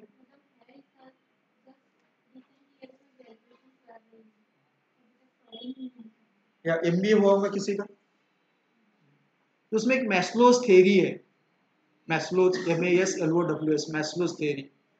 तो उसमें उसने बताया है कि कहीं ना कहीं हर आदमी की जो होती है, तो अलग अलग नीड्स होती है, life needs. Once life need is fulfilled then you move on to the another life needs. जैसे फॉर एग्जांपल शुरू में आप ये रहोगे, इफ योर लाइफ नीड्स, जैसे फॉर एग्जांपल आपकी जो है ना, अन्न वस्त्र निवारा, if that needs are fulfilled then you move on to the another needs. वो नीड्स खत्म हो जाती है then you move to another needs. तो इस तरह से आपकी जो नीड्स है वो टाइम के हिसाब से चेंज होती जाती है। और फाइनली उसने बोला था कि self realization is also the need. यानी जैसे उसने वो ट्राइंगल है ऐसा, और उसमें अलग अलग नीड्स है। तो यहाँ पे कैसे कि at the last there is, उसने बोला है कि there are only 1% population who reach to that position, who reach to that position that is called the self awareness. वो मैस्लो था, he was management Guru. Maslow management गुरु था। MBA में भी वो थेरीज पढ़ाई जाती है, अलग अलग थेरीज है, हैसबर्ग्स थेरी या एक्स थेरी, वाई थेरी, ऐसे एक मैस्लो थेरी भी है। तो ही वाज अ मैनेजमेंट गुरु। तो उसके हिसाब से human is having the different needs, वो बेसिक नीड्स रहती है, वो जैसे जैसे वो फुलफिल होती जाती है तो उसके आगे की नीड बढ़ती जाती है। तो फाइनली उसने बोला कि जो ट्राइंगल रहता है, वो ट्राइंगल में जो एक रहता है, जो नीड्स रहती है, that is called the self realization, और उसको एनलाइटमेंट भी बोल सकते हैं। तो सिर्फ वो 100 में से उसके उसके हिसाब से 100 में से सिर्फ एक आदमी वो रियलाइज होता है, उसको उसको ही बोला जाता है सेल्फ अवेयरनेस। यानी मुझे वो इसलिए समझ में आया कि जो अबुल कलाम थे, हमारे प्रेसिडेंट थे, तो when he left this presidential house, तो 3 बैग्स लेके वो निकले, उसमें किताबें थी, बोलते 3 जो सुटकेस है, वो वहाँ से लेके वो निकल गए, यानी छोड़ना था उनको, राष्ट्रपति भवन छोड़ना था, तो उन्होंने तीन पेटी में उनका सामान था, तो उसमें मेजरली किताबें थी, वो लेके निकल गए वहाँ से। उनके बाद प्रतिभा पाटिल आई थी प्रेसिडेंट। जब वो प्रतिभा पाटिल रिटायर हुई और राष्ट्रपति भवन छोड़ा, तो उसका घर पुणे में था, पुणे में गई, तो 20 ट्रक सामान लेके गई वो राष्ट्रपति भवन से, 20 ट्रक।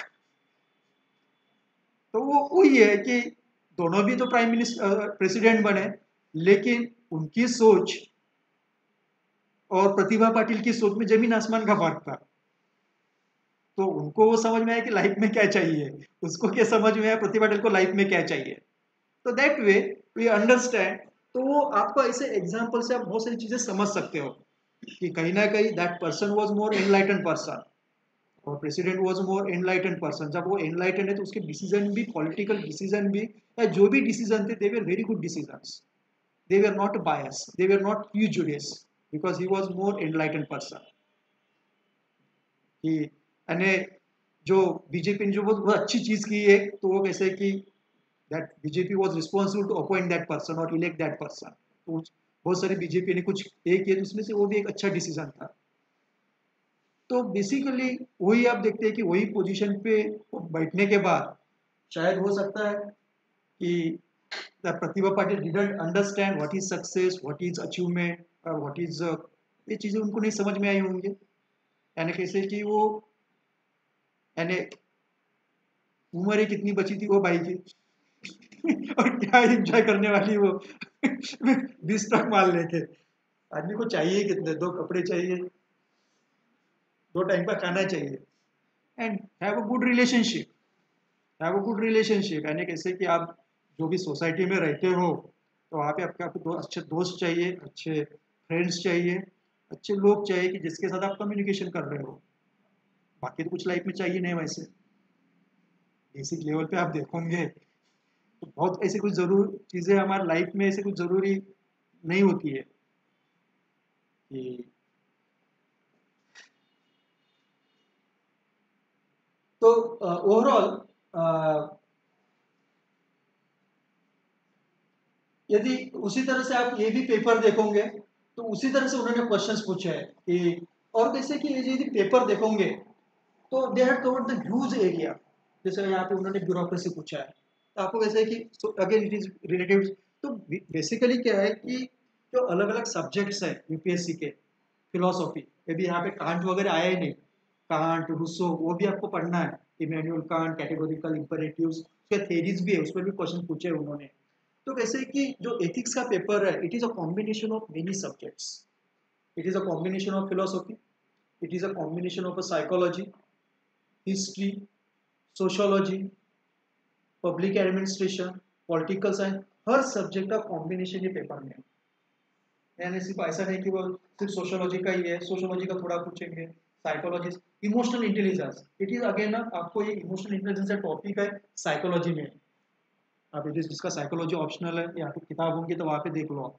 तो emotional intelligence is taken from psychology, core social values taken from this sociology. If you see bureaucracy, it is again taken from public administration and sociology. पॉपेट में भी है, जो मैस्लोस थेरीज है वो भी मैनेजमेंट में है यहाँ। तो वैसे कि आप जितने भी ये टॉपिक्स देखोगे, आप लॉ से रिलेटेड है, तो सब कुछ ये कैसे कि उन्होंने पेपर कैसे बनाया, सब कंबाइन किया उन्होंने। इकोनॉमिक्स भी कंबाइन किया, सीएसआर, कॉर्पोरेट गवर्नेंस, तो ये सब सब्जेक्ट उन्होंने एक करके उसको एथिकल अंडरस्टैंडिंग के बेस पे एक्सप्लेन करने की कोशिश की है। तो ओवरऑल कैसे कि you need a good reading. Good reading है ना, कैसे कि आपको ऐसे कुछ किताबें पढ़ने की जरूरत नहीं है, जो भी आपके, क्योंकि हर क्वेश्चन देखो उन्होंने क्या बोला है, experiment with the suitable illustration. तो आपके पिछले 1-1.5 साल में क्या क्या इवेंट हुए, उसी पर वो क्वेश्चन पूछ रहे हैं। तो आपको केयरफुली न्यूज़पेपर पढ़ने हैं, केयरफुली न्यूज़पेपर पढ़ने हैं, उसको देखना है कि ये मैं एथिक्स के पेपर में कैसे अप्लाई कर सकता हूँ। अभी तक आप कैसे पॉलिटी और इकोनॉमी के एस्पेक्ट से पेपर पढ़ रहे थे, अभी आपको पेपर 4 के कॉन्टेक्स्ट में भी न्यूज़पेपर पढ़ना है। यानी कोई आप पॉवर्टी का टॉपिक पढ़ रहे हो, कुछ तो भी एक कम्युनल वायलेंस का टॉपिक पढ़ रहे हो आप, कहीं तो भी कम्युनल वायलेंस हुआ तो आपको एथिक्स के पेपर के साथ कैसे कनेक्ट कर सकते हो, वो आपको सोचना है कि यहाँ पे कुछ एथिकल इशू आता है क्या। यस, एथिकल इशू आता है वहाँ पे। कोई ट्राइबल का, आप ट्राइबल का टॉपिक पढ़ रहे हो तो एथिकल इशू आता है वहाँ पे कि कहीं ना कहीं जो रिसोर्सेस है, तो ट्राइबल एरिया के रिसोर्सेस है, this resources are own by this tribal people, तो हमें वो अधिकार नहीं है उनके वो रिसोर्सेस लेने का। लेकिन we enact the laws, rules बनाते हैं and allow the capitalist to exploit that resources without having the equitable distribution of that resources to the tribal people जो इसके कम्युनिटी के हैं। तो आप वो अप्लाई कर सकते हो एथिक्स के पेपर में। तो ethically we are wrong, law बना लिया हमने, लॉ बना लिया हमने लॉ बना लिया और हमने दे दिया उनको राइट्स कैपिटलिस्ट को, लेकिन उसका फायदा वो सोसाइटी को हो रहा है क्या, ट्राइबल लोगों को हो रहा है क्या। तो उसको आपको एथिकल सेंस में वो चीजें, हर टॉपिक को आप देख सकते हो कि कुछ तो भी इंसिडेंस हुआ। हाई कोर्ट, ऐसा बहुत बार होता है, हाई कोर्ट सुप्रीम कोर्ट भी गलत डिसीजन देते हैं, वो भी ह्यूमन है। सुप्रीम कोर्ट का जज भी तो आदमी है ना, गलती तो हर एक से होंगे, उसका भी इंटरप्रिटेशन गलत हो गया कॉन्स्टिट्यूशन पढ़ते पढ़ते, होता है वो। इसीलिए तो रिव्यू होते हैं ना, जुडिशियल रिव्यू क्यों होते हैं, there is concept of judicial review. High court ने डिसीजन लिया तो सुप्रीम कोर्ट के पास क्यों जाता है, क्योंकि मुझे डाउट है हाई कोर्ट ने कि जज ने जो डिसीजन दिया है दैट इज अ रॉन्ग, तो इसलिए और बेंच बढ़ा देते, जुडिशियल जो बोलते हैं हम कॉन्स्टिट्यूशनल बेंच बोलते हैं, वहां पे चला जाता है।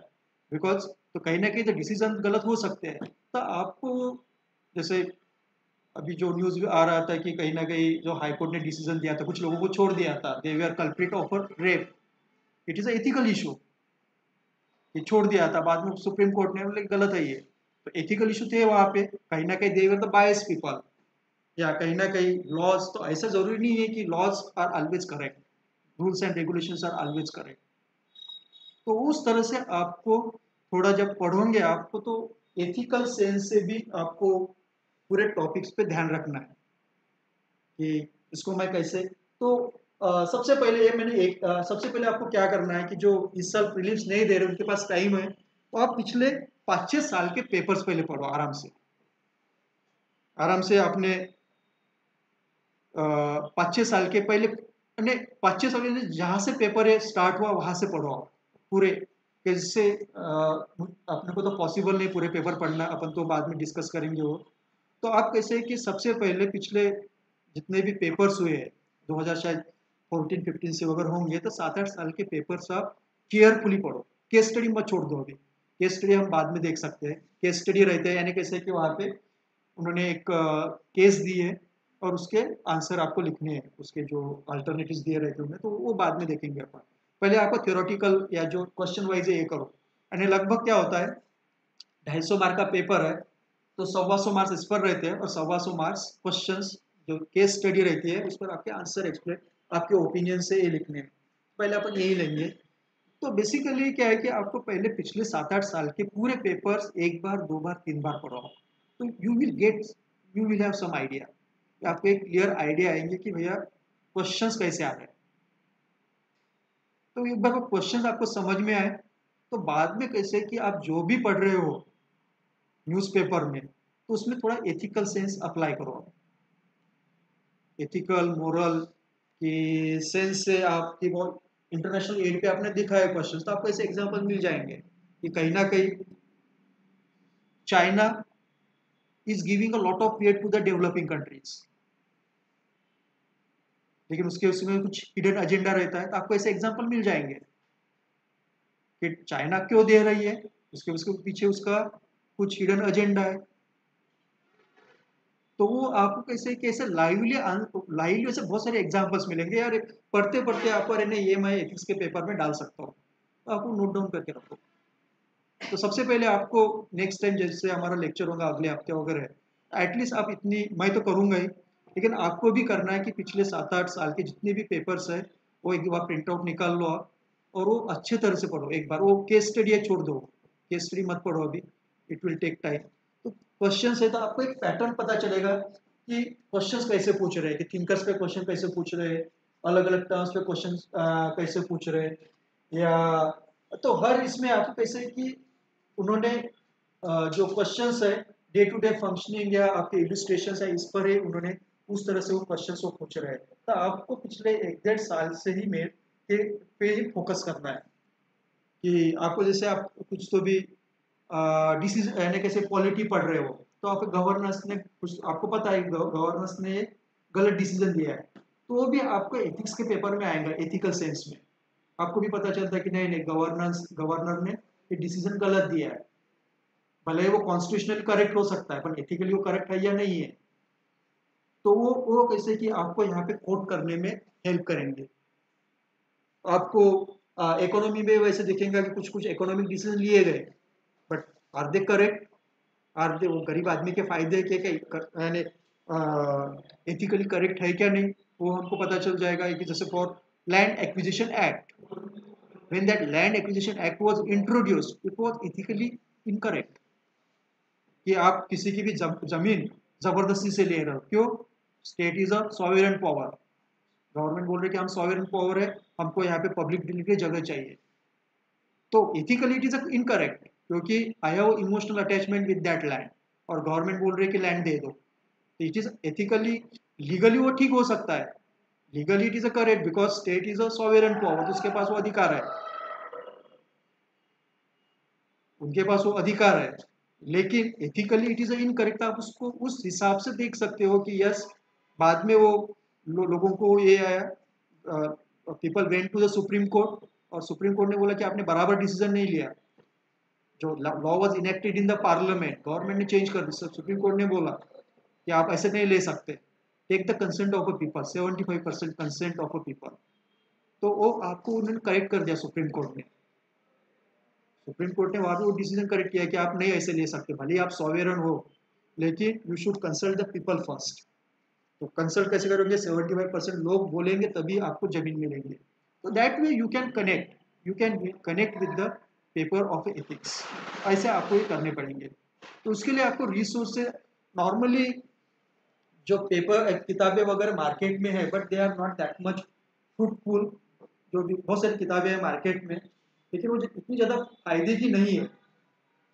नहीं है और ये जैसे कि वो पढ़ने के बाद जैसे कि आप वही इसमें सोचते हो कोशिश करो कि ये ऐसा एक पेपर है जहाँ पे आपको 150 मार्क्स आ सकते हैं 150 मार्क्स आ सकते हैं आप यदि प्रॉपर वे से इस पर मेहनत करोगे तो लेकिन आपको थोड़ा बहुत पढ़ना ही पड़ेगा साइकोलॉजी पढ़ना पड़ेगा सोशोलॉजी पढ़ना पड़ेगा इंटरेस्ट लेना पड़ेगा आपको इंटरेस्ट लेने की आपको थोड़ा ब्यूरोक्रेसी समझना पड़ेगा ब्यूरोक्रेसी की कैरेक्टरिस्टिक क्या है कि थोड़ा आपको पब्लिक एडमिनिस्ट्रेशन से थोड़ा पढ़ना पड़ेगा पूछना पड़ेगा कि भैया क्या होता है ब्यूरोक्रेसी क्या होती है उसके ड्रॉबैक्स क्या है इंडियन ब्यूरोक्रेसी कैसे है आपको थोड़ा कंपेरेटिव पढ़ोगे आप कि ठीक है अमेरिकन ब्यूरोक्रेसी कैसे है वहाँ पे इतना करप्शन क्यों नहीं है वहाँ पे इतना यानी वहाँ पे इतना करप्शन क्यों नहीं हमारी ब्यूरोक्रेसी में इतना करप्शन क्या है you have certain curiosity and try to figure out तो आपके आंसर बहुत अलग बनेंगे तो आपको क्यूरियोसिटी लेनी ही पड़ेगी पेपर में it is somewhat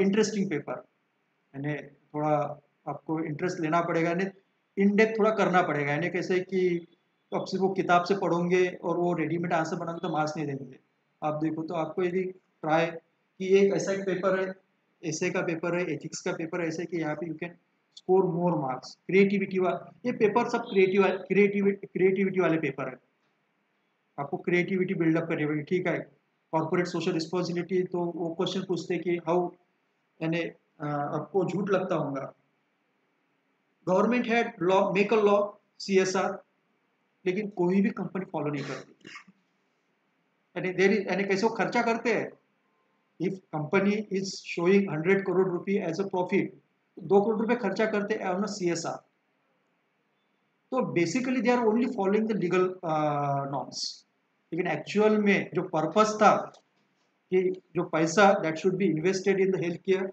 education woman empowerment इसके लिए खर्चा होना जो खर्चा ही नहीं होता तो लीगल अलग सिस्टम तो वो क्या हुआ that leader of that organization is a dishonest man वो डिसऑनेस्ट है तो वो क्या करता है 2 करोड़ रुपए कोई NGO को देता है अभी तो ऐसा हुआ हर कंपनी के NGO है every company is having their own NGO ICICI bank की NGO है कोटक महिंद्रा की एनजीओ है, रिलायंस की एनजीओ है, तो that money is transfer to the NGO, NGO transfer कर देते और वो एनजीओ से फिर से कंपनी में लेते। They are following the legal norms,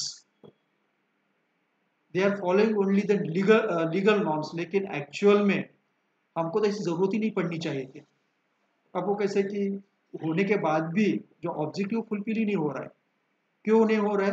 because we are not a honest people, we are not a honest people. यदि वो ऑनेस्ट होते तो हमको सीएसआर की जरूरत ही नहीं पड़ती। जहाँ पे लोग ज्यादा ऑनेस्ट रहते हैं वहां पे लॉस की जरूरत नहीं पड़ती। If society is more honest, तो इंडिया में judiciary is overburden with the cases. क्यों?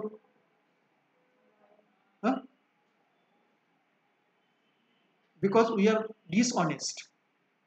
मैंने इसके साथ कुछ एग्रीमेंट किया, यदि मैंने उसको ओरली भी एग्रीमेंट किया है, आई शुड फॉलो, तो कोर्ट झगड़ा नहीं होगा, कोर्ट में नहीं जाएंगे केस। मैंने किसी के साथ ओरली भी एग्रीमेंट किया, ठीक है रिटर्न तो छोड़ दो, मैंने ओरली भी एग्रीमेंट किया, if I committed something to someone, मुझे तो पता है ना कि मैंने उसको तो ओरली एग्रीमेंट किया था, यदि यदि मैं फॉलो करता हूँ तो झगड़ा कहाँ पे होगा? झगड़ा ही नहीं होगा, केस कोर्ट में नहीं जाएंगे। तो प्रॉब्लम क्या है? जो भी ये होता है it is because of dishonesty. जितनी डिसऑनेस्टी ऑनेस्टी बढ़ेंगे, बर्डन कम होगा जुडिशरी का। नहीं तो आप कितने भी जज लगाओ, कितने भी लॉयर्स बनाओ, उससे सिस्टम ये नहीं होगी। सिंपल ये है, उसके लिए try to spread up honesty. जैसे ऑनेस्टी बढ़ेंगे, मुझे पता है मैंने इसको कुछ तो भी कमिटमेंट किया था, मैं वो कमिटमेंट फुल को, अगर झगड़ा होगा ही नहीं, कोर्ट केस में जाएंगे ही नहीं। तो ये जब चीजें होगी, बहुत सिंपल है, बहुत सिंपल है कि, तो आप देखोगे कि डेवलप कंट्री में इतना प्रेशर नहीं रहता, बिकॉज दे फॉलो एन। मेरा भाई यूरोप में था, नीदरलैंड में था, वो बोलता था कि उनके जो यूरोपियन लोगों की जो चीज़ है एक सीखने की, they are they are highly committed to their words, बोल दिया उन्होंने तो फॉलो करते हैं। हमारे यहाँ पे मैंने बोला किसी से 100 रुपये लिए, एक हफ्ते के बाद वापस करता हूँ, साल भर होते वापस नहीं होते। तो वो क्या होता है, तो कैसे कि वहाँ पे डिस्ट्रस्ट आएगा। तो आई शो माई कैरेक्टर कि ठीक है ना, मैं नहीं दे पा रहा हूँ तो उसको एक बार फोन करके, भैया ये हफ्ते में नहीं हो रहा, अगले हफ्ते में कोशिश कर लूंगा, मैं दे दूंगा। तो लेकिन वो भी हमारे पास उतनी वो कर्टेसी नहीं होती या कोर्टेसी नहीं होती। तो वो जो चीज़ें हैं, तो उसके कारण हमारी जुडिशियरी, तो कैसे कि आपको वैसे एग्जाम्पल देने पड़ेंगे कि judiciary is overburden, it is because of problems in our behaviour. Honesty नहीं है हमारी इसमें। यदि वो ऑनेस्टी रहेंगी, हर आदमी अपने हिसाब से अपने इस पर काम करेगा, ब्यूरोक्रेसी अपने तरह से काम करेंगे, कॉरपोरेट्स अपने तरह से काम करेंगे, रूल्स फॉलो होंगे, तो everyone will get their share. और वो शेयर मिलेगा तो automatically there will be the equitable redistribution of resources, हर आदमी खुश रहेगा। तो basically the objective of our life is to have happiness.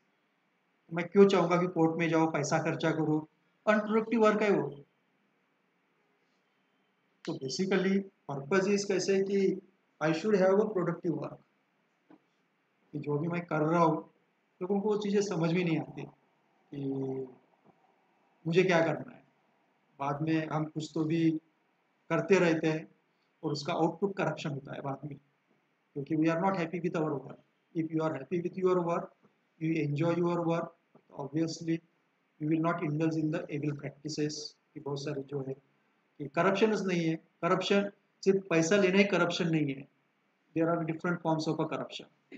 तो अलग अलग फॉर्म्स रहते हैं। तो उस तरह से आपको थोड़ा सोचने का तरीका चेंज करना है, और this paper will improve our thought process.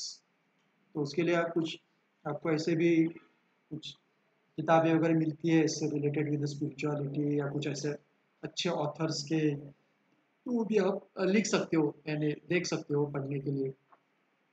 कुछ बायोग्राफीज वगैरह ऐसे किसी को इंटरेस्ट रहा, आप वो बायोग्राफीज वगैरह पढ़ सकते हो, तो उनसे पता चलता है कि ग्रेट कैरेक्टर किस तरह से उनका जो अभी हुआ, तो आप वो कहीं ना कहीं कोट कर सकते हो कि महात्मा, जैसे महात्मा, तो नॉर्मली मैं बोलता हूँ कि you read more about the Mahatma Gandhi, Mahatma Gandhi के बारे में थोड़ा पढ़ो अपार्ट फ्रॉम हिस्ट्री। कैसे हम हिस्ट्री में we discuss only the political decision of Mahatma Gandhi, वही हम पढ़ते हैं। Civil disobedience, it is a political decision, quit India movement is a political decision. But उनके जो लाइफ के जो डिसीजन है, लाइफ के डिसीजन, वहाँ से हमको बहुत सारी चीज़ें हेल्प कर सकते हैं न्यूज़ पेपर। ये उनका पर्सनल लाइफ कैसे था, गांधी जी का पर्सनल लाइफ में वो कैसे थे, पर्सनल लाइफ में किस किस तरह से वो डिसीजन लेते थे, पर्सनल लाइफ में उनका कम्युनिकेशन कैसा था लोगों के साथ, कि वो हमको ज़्यादा पता नहीं रहता कि how he was interacting in his personal life, his relation with his wife, relation with his colleagues, relation with his subordinates. तो कहीं ना कहीं आपको थोड़ी वो चीज़ें पता चलती है, तो यू कैन कोट, यहाँ पे आप लिख सकते हो। तो आप थोड़ा गांधी जी के बारे में कुछ आपको मिलती है ऐसी चीज़ें, अगर कुछ बायोग्राफी हो या कुछ चीज़ें हैं तो वो आप पढ़ो, तो यहाँ पे बहुत सारे वो काम में आएंगे। तो वो तो कैसे कि उनको भी वो जस्टिफाई होती है, यानी कैसे कि उनको भी बहुत सारी चीज़ें पता रहती है गांधी जी के बारे में। तो वो आप थोड़ा मैं बताऊंगा कि पढ़ो, आप कैसे मिलता है ऐसे कुछ। जैसे मैंने एक किताब पढ़ी थी मीराबेन करके, मीराबेन। तो that she was her name was Madeleine Slade, she was a daughter of a British admiral, यानी उसके घर में विंस्टन चर्चिल वगैरह आते रहते थे। हाँ, तो उस पर वो किताब लिखी है। मुझे पहली बार पता चला कि वो गांधी जी के कैसे थे रिलेशन, कि नॉर्मल हिस्ट्री में वो वैसा दिया नहीं रहता, we more study about the political decision, लेकिन वो वहाँ पे कैसे कैसे ये है कि how he was dealing with the Madeleine Slade, या हिज वाइफ और हिज कलीग जवाहरलाल नेहरू या बाकी लोग हैं, तो आपको कैसे कि वो हेल्प करेंगे टू राइट दिस आंसर। तो उस तरह से आप थोड़ा, आपके पास टाइम है, छोटी मोटी एक आधी कोई किताब है या गांधी जी की बायोग्राफी है वो भी आप पढ़ सकते हो, कि जिसको आपको वहाँ यहाँ पे हेल्प करेंगे, वो हेल्प में ऐसे में हेल्प करेंगे आपको, या it will help you to evolve as a good personality. तो ऑब्जेक्टिव यही है यूपीएससी का, ये जो पेपर डालने का ऑब्जेक्टिव है कि to have a good person, good person to enters into the civil service, कि जिसमें वो एम्पैथी रहे, ऑनेस्टी रहे। तो जो ब्यूरोक्रेट्स आ रहा है सिस्टम में, तो he should, he is aware of everything, उसकी उम्र कम है लेकिन he is highly matured person, वो एक्सपेक्ट करते हैं, not only in terms of understanding of economy and polity, but understanding of a life. वो अभी वो एक्सपेक्ट कर रहे हैं कि अब वो पोजीशन पे जा रहे हो तो you should be much more mature, कि you can understand the empathy. कोई आदमी आ रहा है आपके पास, is having the lot of problems, तो आपके पास वो रिसोर्सेस है, पावर है to solve the issue of that person. तो कैसे कि, तो वो कैसे कि आप कैसे कि if you have soft corner या कुछ आपके पास उस तरह का डील है, तो आप कैसे कि उसको आदमी को हेल्प कर पाओगे, आपके पास रिसोर्सेस है, कर सकते हो आप। तो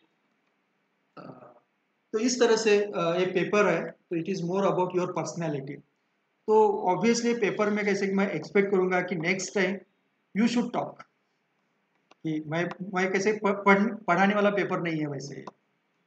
पढ़ा ठीक है, बेसिक बेसिक चीज़ें हम एक सब बता सकता हूँ, लेकिन कैसे कि आपसे बहुत सारी इनपुट्स आ सकते हैं कि नहीं ऐसा इसका आंसर हो सकता है, या ऐसा कुछ कुछ थेरीज है वो अपन डिस्कस कर लेंगे। इमोशनल इंटेलिजेंस क्या होता है, एथिक्स क्या होता है, मोरल्स क्या होते हैं, या कुछ थेरीज है वो डिस्कस कर लेंगे, लेकिन बाद में तो एक्सपीरियंस आपको ही बताना है इससे। तो सबसे पहले अभी आपको जो काम करना है, नेक्स्ट टाइम आओगे पूरे पुराने जितने भी पेपर्स है हर रोज एक पेपर पढ़ो, अगले हफ्ते तक पूरे पेपर पढ़ के हो जाएंगे, बाद में अपन वो डिस्कस करते हैं, ठीक है। तो अभी कुछ किताब मत लो, जस्ट किताब, अभी किताब मत लो, पढ़ो भी नहीं है, जस्ट आपको कैसे कि धीरे क्वेश्चंस हो गए तो आपको पेपर से ही पढ़ कर करना है मेजरली, बाद में देखेंगे अपन।